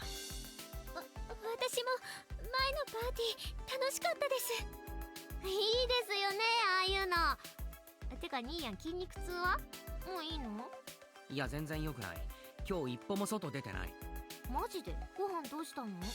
先輩が作ってくれたカレー食ったよ。あれをですか？めっちゃ興味あるんだけど、まだ残ってる？ある。食べたい。温めてくるわ。2人分いいんすか？生み出してしまった責任は取らないと。悲壮感すごすぎて期待値がぐんぐん上がっていくんですが。まあ俺はコメントしにくいけど。なんていうか、くそまずいです。シェフ、早く持ってきてシェフ。高坂先輩にここまで言わせるカレー早く食べさせて。少々お待ちを。そんなものを新見さんに食べさせてしまい本当にごめんなさい。 I smile awkwardly at Senpai as she hangs her head in shame, then head into the kitchen. I pull the pot of curry out of the fridge, plop it on the stove, and turn up the heat. As for the rice she made for me yesterday, I guess I can warm it up later. Seems like the excess water evaporated, so it's a lot more edible now. It doesn't have as much of a punch as yesterday's meal, but I'm looking forward to Sora's reaction. Okay, well, maybe I shouldn't be this excited to see someone's disgusted reaction after trying Senpai's cooking. I take a peek out into the living room. They look like they're having a nice chat. Sora was right. It has been a while since things felt this relaxed. But it's still not over yet. Yoichi did let go of the evil eye, but I don't know if he's given up on hunting users. Iris is still alive and well too. Plus, we still need to collect all the other artifacts. There might be more trouble up ahead for us, Miss Naruse included. But in my heart, I hope for these lazy days to continue. Such sentimental thoughts come to mind as I watch the pot come to a boil. It's looking about ready now. I take out the rice from the fridge and nuke it into the microwave. Better use a damn towel at the top. After that, I put on some plates and it's good to go. お待たせいたしました。お、来た。 Sora's giddy after the wait. In contrast, Senpai's expression is bleak. どうぞ召し上がってくださいって作ったのは先輩だけど。先輩、いただきます。どうぞ。私もいただきます。 The two of them grab their spoons. 見た目はね、普通だけどね。 As Sora grins and Senpai looks like she's about to burst into tears, they each eat a spoonful of the stuff.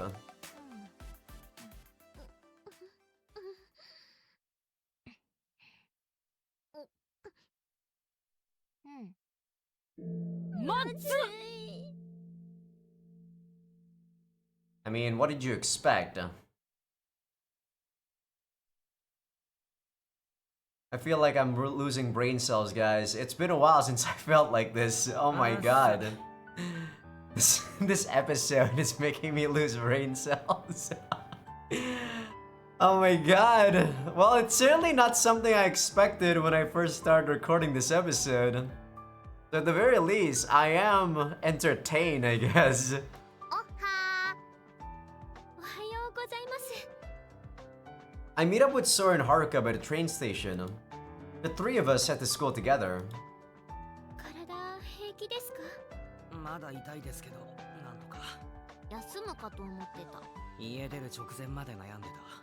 まあ連絡なかったから来るのは分かってたけどさ。エスカレー先輩電車の中でずっと心配してたよ。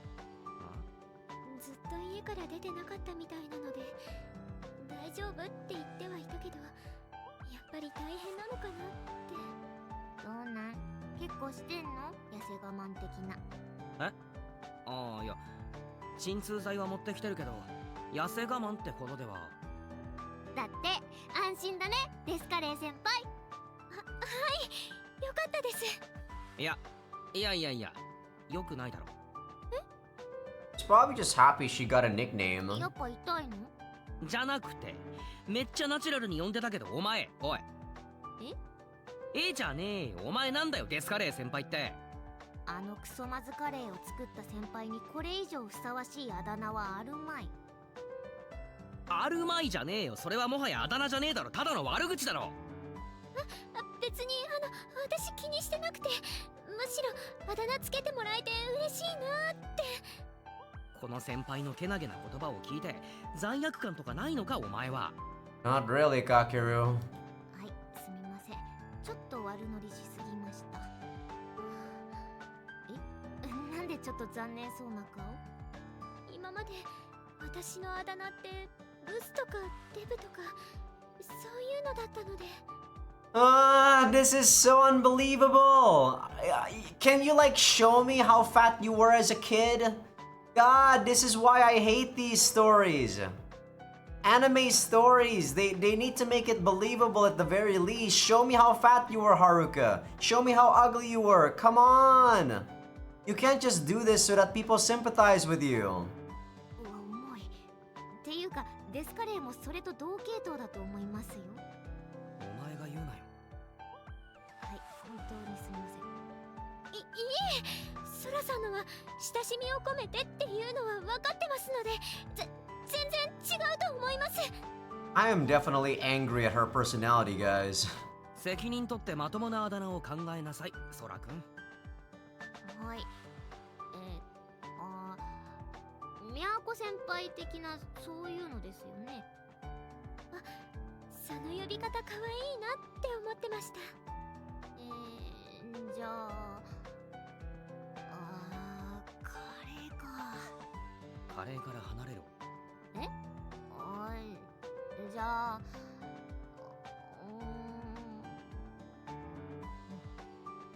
カレーがダメなら思いつかねえな。おい、はるか先輩って呼んでいいですか？名字じゃなくて名前で。はいぜひ。じゃあ私のこともソラさんじゃなくて。こいつのことはバカって呼んでやってください。あ、いいのか？つっつくぞ。お前今全身感度3000倍だろ。つっつくぞ。なんだよ感度3000倍って。あかん。感度ってワードに先輩が反応してしまった。すみません。私のことは呼び捨ててください。この人会話の流れもう忘れてんな。じゃあ私その呼び捨て苦手なのでソラちゃんで。うっす。好きに呼んでください。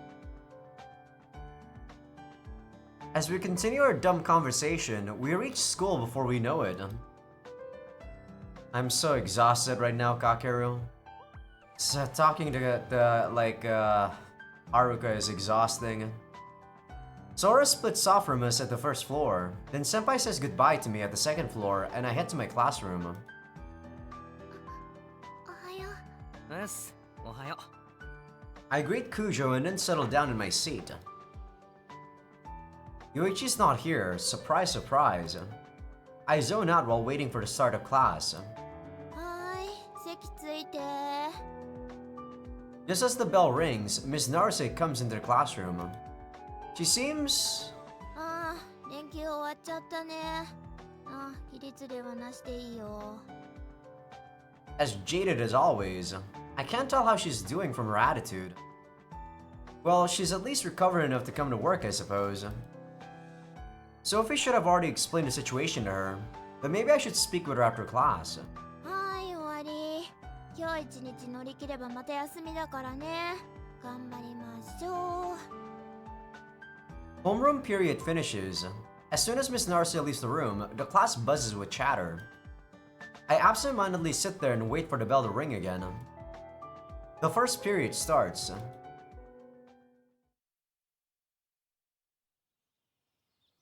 Then the second, the third, the fourth. Then lunch break. So typical of these stories where they never actually teach you anything in class. I take out the sandwich I got at the convenience store from my bag and nibble on it. Man, I'm back to being a loner now, huh? I munch on my meal as I gaze out of the window, up at the sky. Then, someone grabs the seat in front of me, turns it my way and sits down. Is it Yoichi? Yeah. What? I can't help but be dumbfounded at the sudden, unexpected visitor. In the corner of my eye, I can see Kujo getting a little anxious too. What's this guy's business? 少し話せるか、ベトレイヤ。 Sure thing, Gin-san. I can't believe he's still calling me that. やめてくれねえか、その名前で呼ぶの。いや、じゃなくて。 He's clearly happy with how things turned out though. He definitely didn't want Yoichi to become a full-blown monster. Everyone else in the class is surprised at the sudden appearance of a third year. I'm sure they're all trying to listen in on what we're talking about. The way things are going, everyone's gonna think I'm some chuny edgelord too. I'm gonna be even more isolated than I am now if this keeps up. 話せるが、場所を変えないか。いや、ここでいい。俺が良くないんだよ。そう警戒するな。争いに来たわけではない。いやだからいや Screw it. This is more trouble than it's worth. Let's just get it over with. 話して。まずはおめでとうと言っておこう。無事神殺しを成し遂げたようだな。殺しちゃいない。追い返しただけだ。そうか。何はともあれ脅威は去った。君たちの功績を心から称える。どうも助かったよ。来てくれて。私の手助けなど不要だったようだな。No, it was necessary. 領地は消えた。は姿をくらませた。私に何も告げずな。傷は完治はしていないはずだが、動ける程度には回復している。敵対しているとはいえ、君も余市の友人だ。伝えるべきだと思ってね。余市は消え、ゴーストは君のもの。リグ・ベーダ・アスラは今や私だけだ。事実上の解散だな。もう我々が君たちバルハラ・ソサイエティと音を構えることはな。その力もない。存分に君たちが信じる正義を振る舞い。 So he's saying he's stepping down. 余市の居場所に心当たりはないな。自宅にも帰っていないようだ。親は探してないのか。どこも愛のあふれる家庭とは限らず。 Agreed. I was also kind of the same way as Yoichi. Like, there was a point in time where when I was when I didn't come home from from school for a couple of days and no one really like looked for me. Of course, that's because I've already told this story, but my dad didn't really live with me anymore, so in my house it was just me and like my cousin, and that's about it. And he was mostly busy with work, right? But my dad already remarried by that point, and he was living in a different house, along with my stepmom and also my stepbrother. 話は以上だ。邪魔したな。 That's why I feel like I can kinda relate to Yoichi a tiny bit. Ginsan gets up. So Yoichi is gone, huh? He hasn't gone back home either, so he's hiding out somewhere. But why? Does he still plan on hunting down users? I should tell everyone about this just in case. Noticing his gaze, I cut that thought short. Ginsan's still here. He's looking down at me. もう一ついいだろうか。何。一緒に食べていいか。いつも一人なんだが、一度誰かと昼食を共にしてみたくてな。Well, with how chuny you are, Ginsan, I don't really doubt that.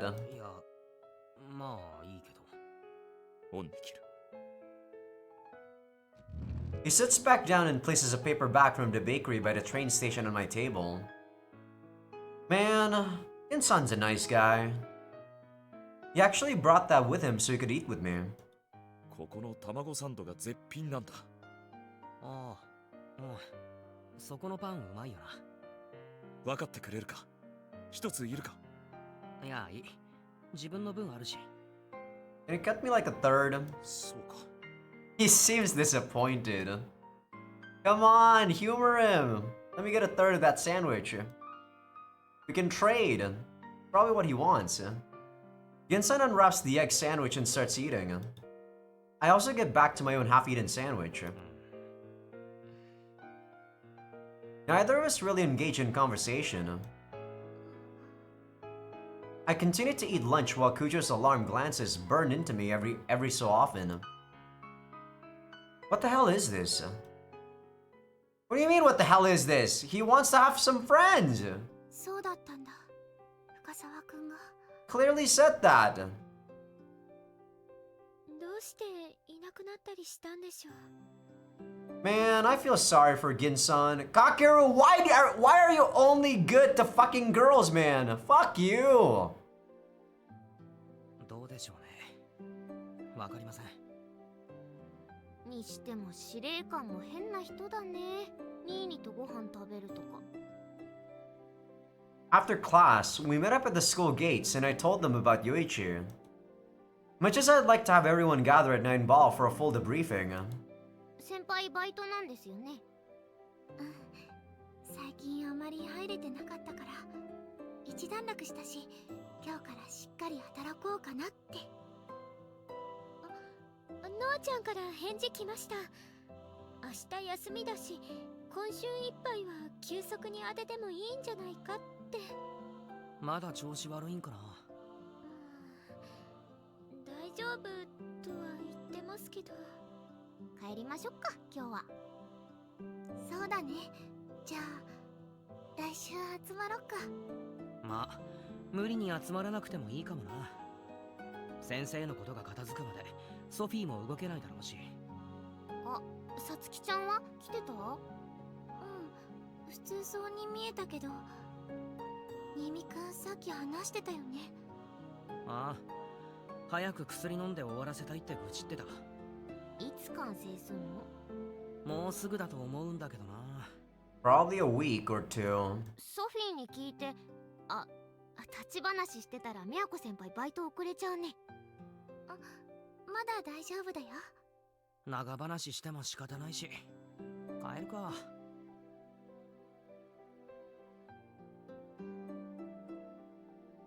We depart from the school and chat about random things until we get to the station. そうだ、私本屋行きたいんだった。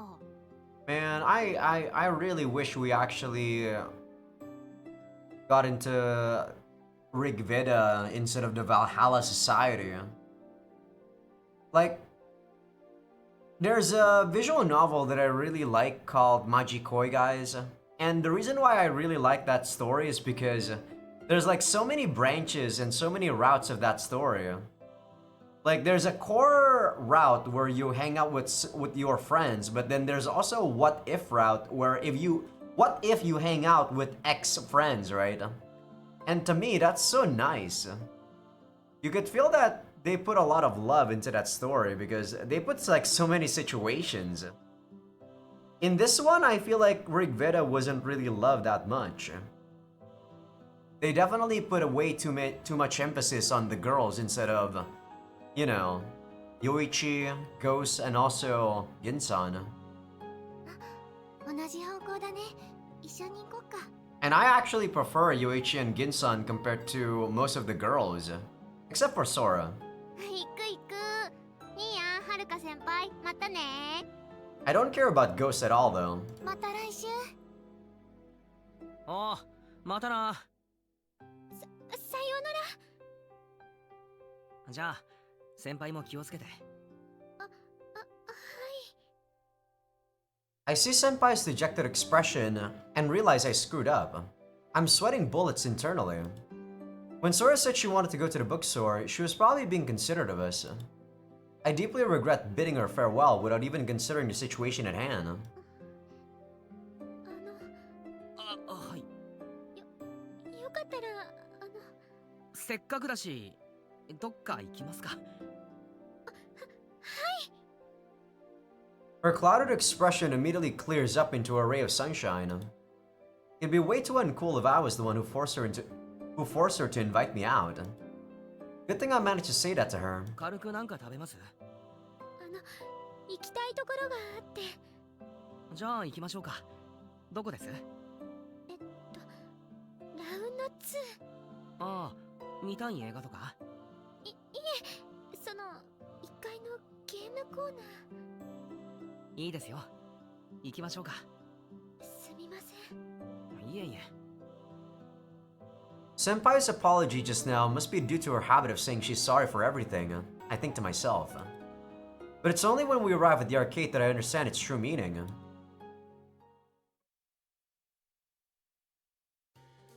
これ一度やってみたくて。 Is it a photo booth?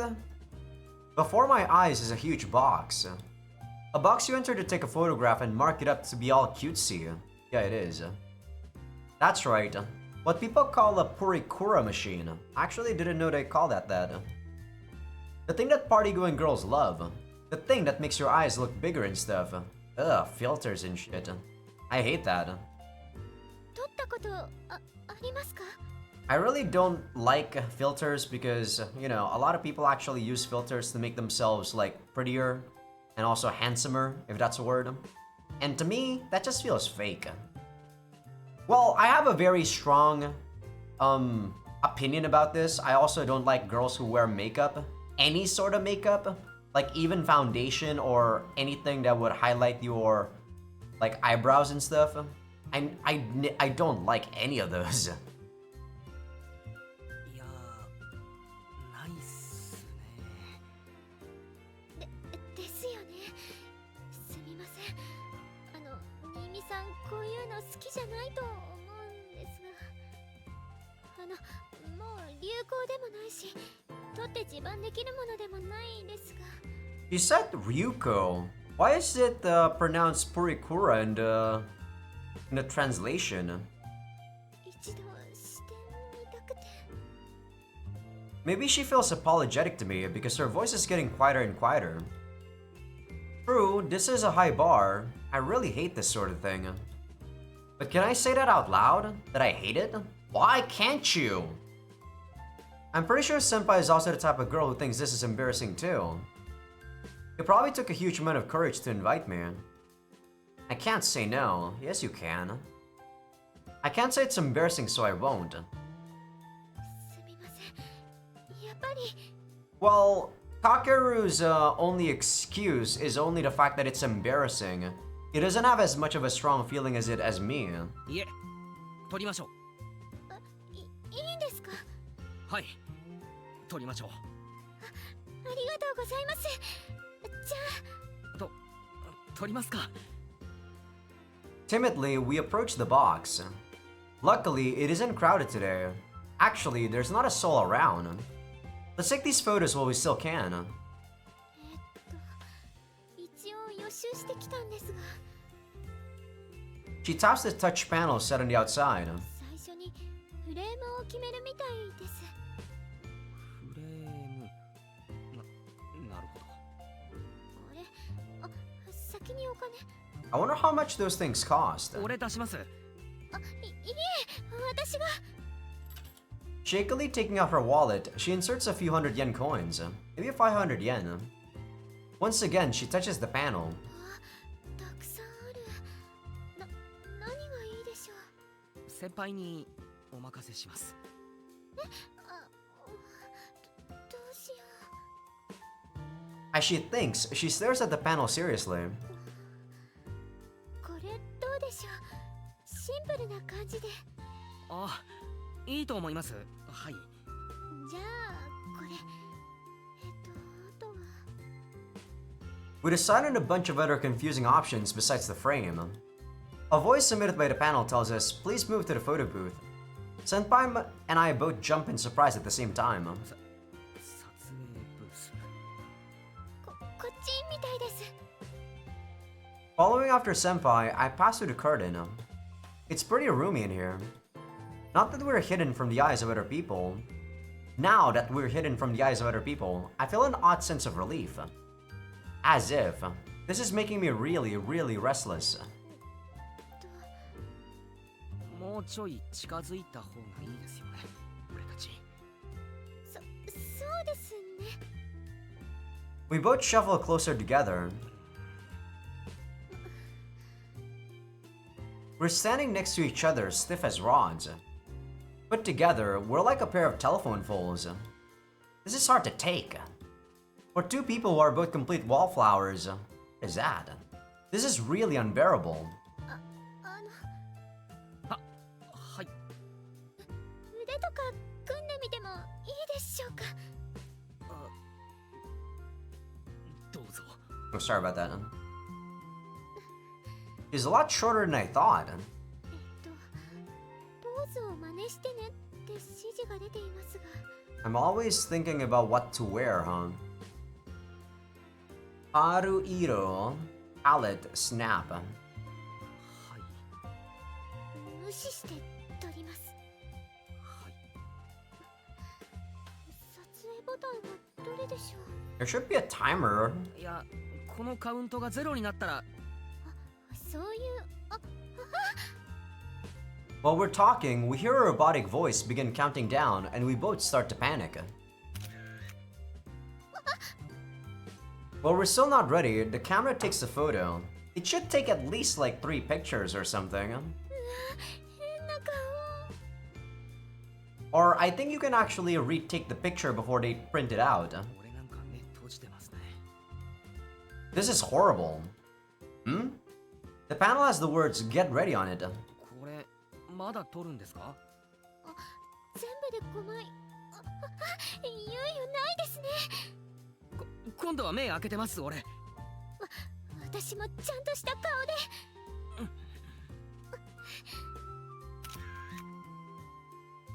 The sound of the shutter clicks. On the panel, we can see the two of us making very serious faces. Is this an ID photo? Huh. Is this enough? We're good with this? 先輩、大丈夫ですこ撮ることに意義があるので。れ。なるほど。 Whatever you say. In the end, those cute poses suggested by the panel were never once put to use. For the remaining shots, we make the same faces and do the same pose, and then the session ends. 落書きブースに移動するみたいです。行きますか。Exiting the photo booth, we head to the booth on the other side. 二人別々に落書きするんですね。1枚ずつ落書きしていくみたいですね。項目たくさん。細かいですね。好きな目の大きさを選んでね。すごく大きくなりますね。うーわ、俺気持ち悪い。つぶらな瞳の俺気持ち悪い。かわいい。マジっすか？なんかすっげえな。雰囲気プラスってなんだ？光の加減とかも変えられるんですね。すごい。 You can do so with a freaking editing tool like Photoshop, Haruka. You can just use your phone to take the picture and then do something on your PC.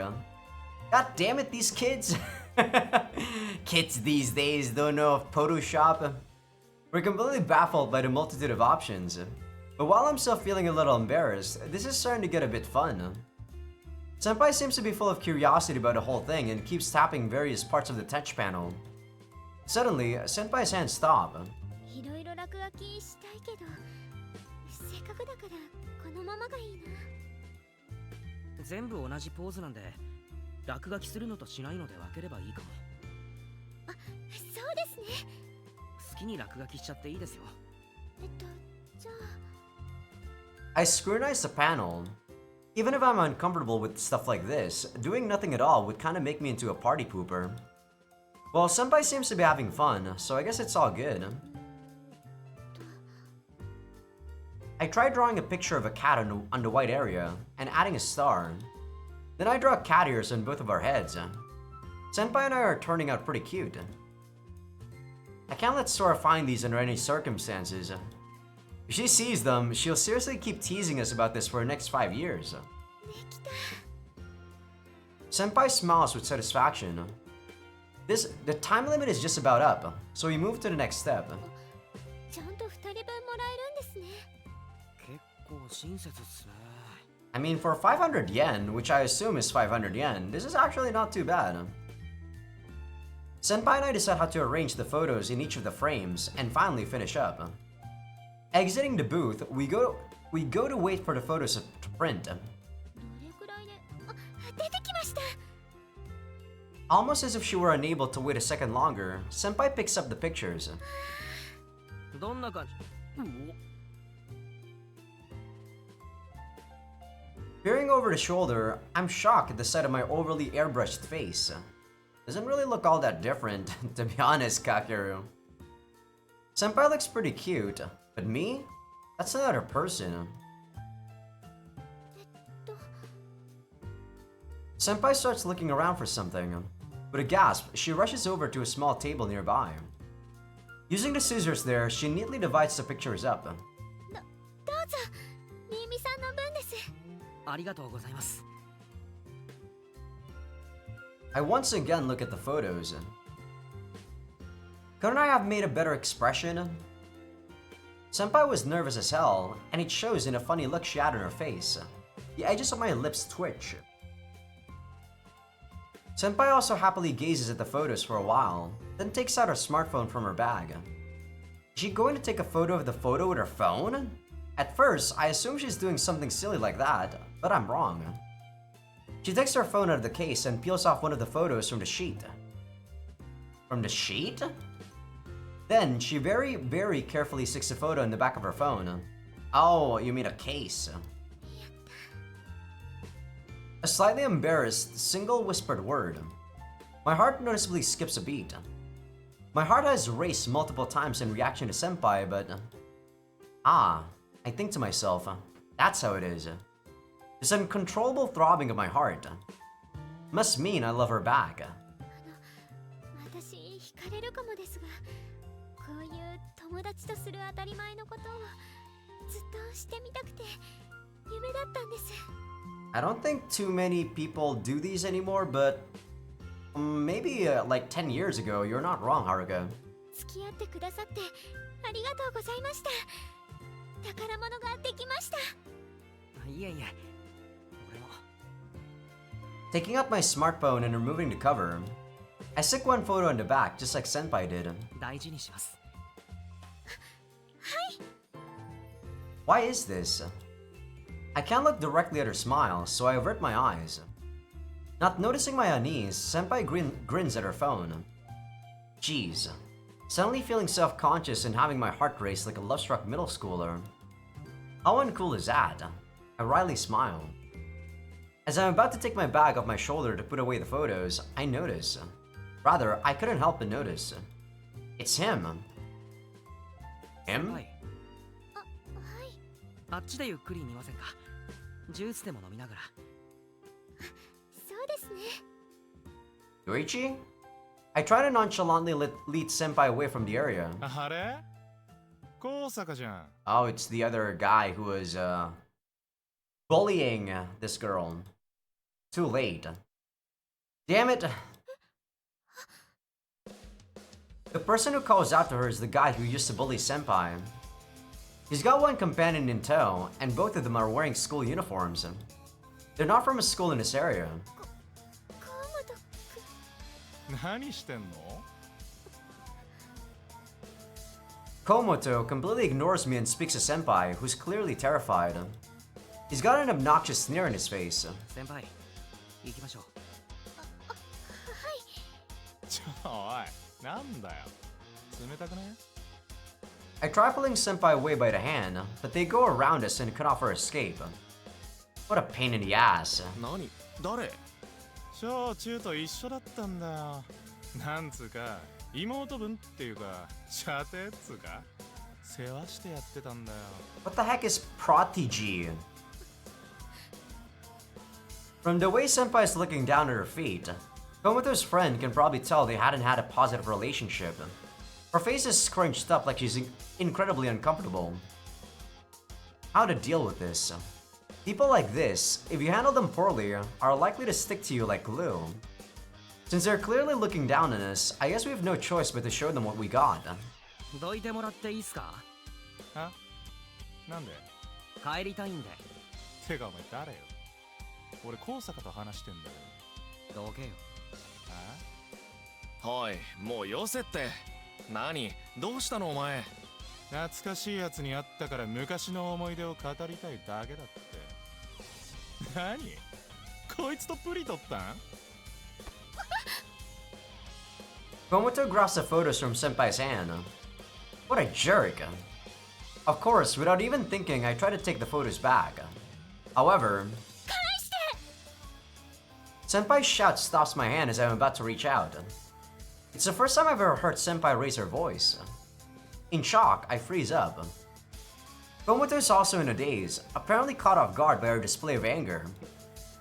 なんだよそれ大事なものなんです。返してください。はこんなもんが大事って Senpai is glaring squarely at Komoto as he laughs derisively. The hand I'm holding is trembling. I could have backed her up. I could have jumped in and taken the photos back by force. But I decided to see how this plays out for just a bit more. She gonna slap him? いつも私のものを取り上げたり隠したり。は？お前んなことしてたん？ちげえって。俺は私たくさん意地悪はされたけど、お世話なんてされたことないです。私は妹分でも舎弟でもないです。友達でもないです。懐かしくもない、思い出したくもない。返してください。それが私の大事な思い出なんです。お前この子いじめてたんかよ。だっせ。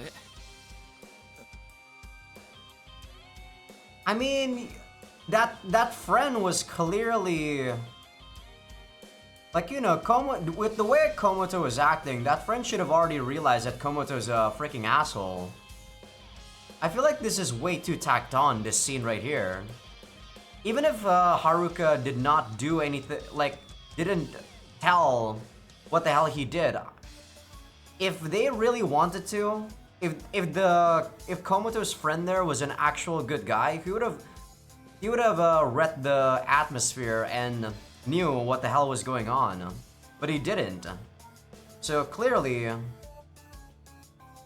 yeah, I feel like this is so tacked on. Pressured by Senpai and his friend rolling his eyes at him, Komoto gets flustered. He's completely outnumbered. I think for just a second he might retreat, but soon I realize I gave him too much credit.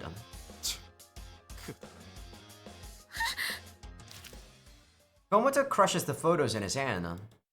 I can't just watch from a distance anymore. Reflexively, my hand reaches out. おい話せよ。お前自分が何したか分かってんのか？ Grabbing Komoto's arm, I twist it upwards. The pictures tumble out of his hand. たかがプリで何熱くなってんの？たかが。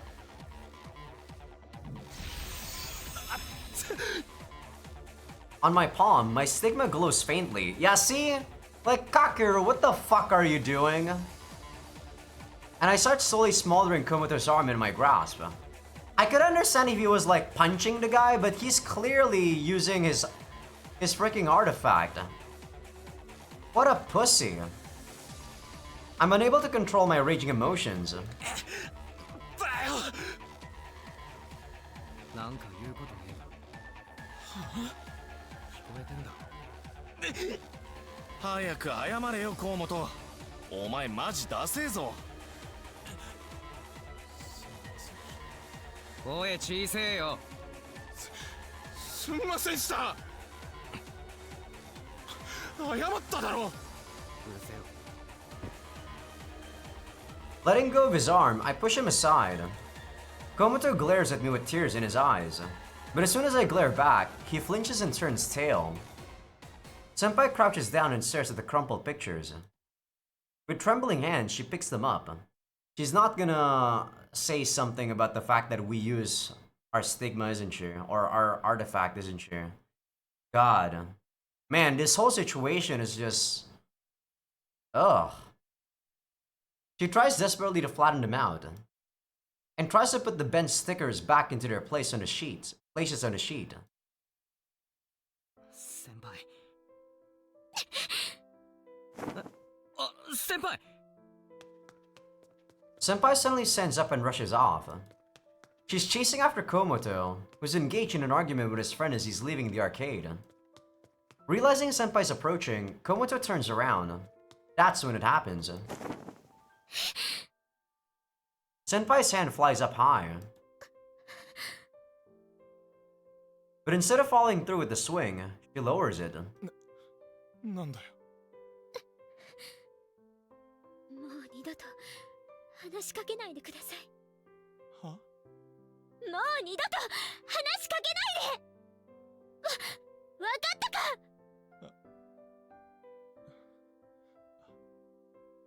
はい。Man, this whole situation is so weird. Komoto doesn't even feel like he's a bully. He's some garbage. He's some garbage side character. The fact that Haruka got traumatized by someone this weak-willed, that goes to show just how weak-willed Haruka is. Right? That doesn't make... I'm analyzing this too much, guys. I can't enjoy this scene, I'm sorry. デートを邪魔してすんませんしたおい行くぞ Dragged away by his friend, Komoto leaves in defeat. A sudden encounter with one of Senpai's greatest fears. ゴースト ああ、任せとけ。 I pick up the bag that I had left lying on the floor and approach Senpai as she continues staring in the direction... Sorry. Komoto left. She's standing firm, but she has tears in her eyes. Both her hands are squeezed into fists. Senpai's trembling. 行きましょう Gently, I touch her bag. Senpai lets out a deep sigh and wipes her tears.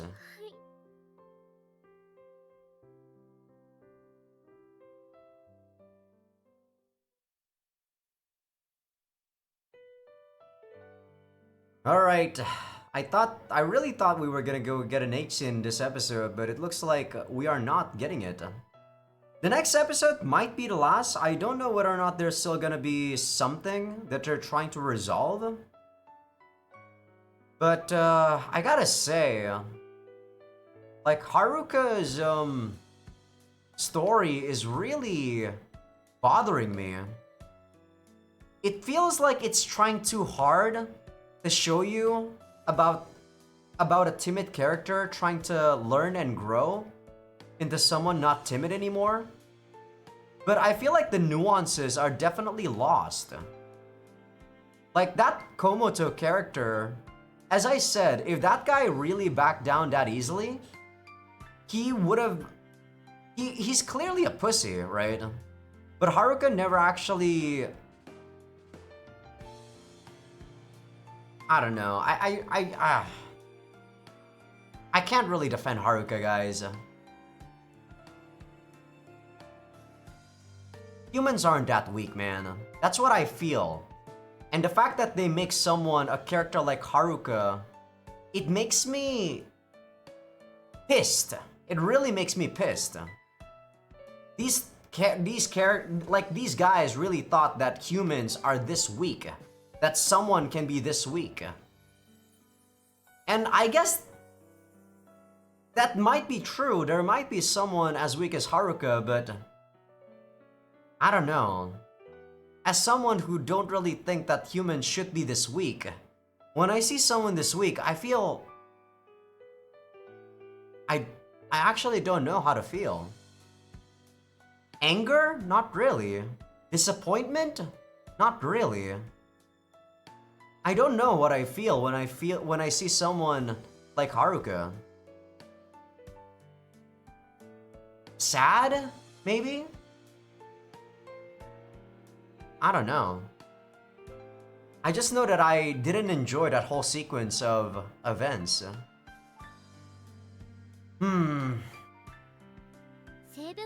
But it is what it is, though. I think this is probably going to be my least favorite chapter so far. Not because of the story with the supernatural stuff, but mostly because of Haruka.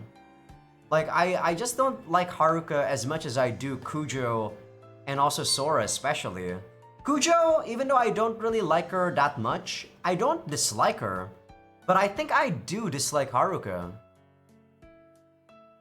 Yeah, I think I can safely say I dislike Haruka. And she just makes everything a lot more unbearable for me.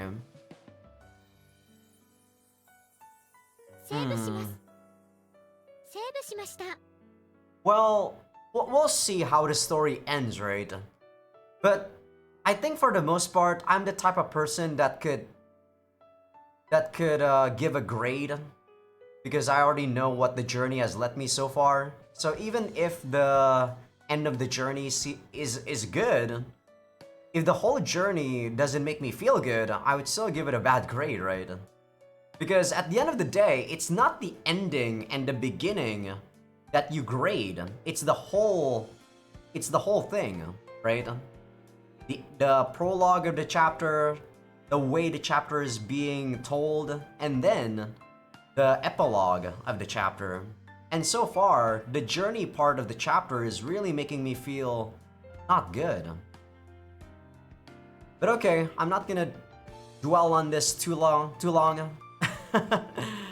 Hope you guys enjoyed the episode. Give this video a like if you guys like it. Sub if you guys haven't. Patreon will be getting these episodes early access along with everything uncensored. Though probably the next episode is where we're gonna get an H scene.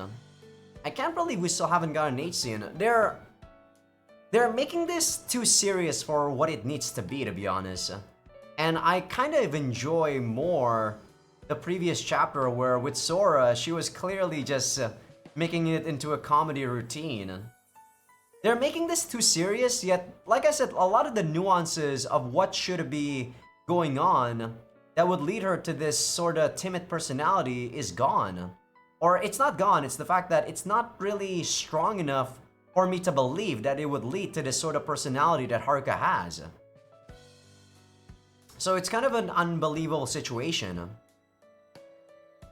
But okay. Also, for people on YouTube that aren't on Patreon just yet, feel free to become a free member because that's gonna be where I put first episode previews of future playthroughs. Alright.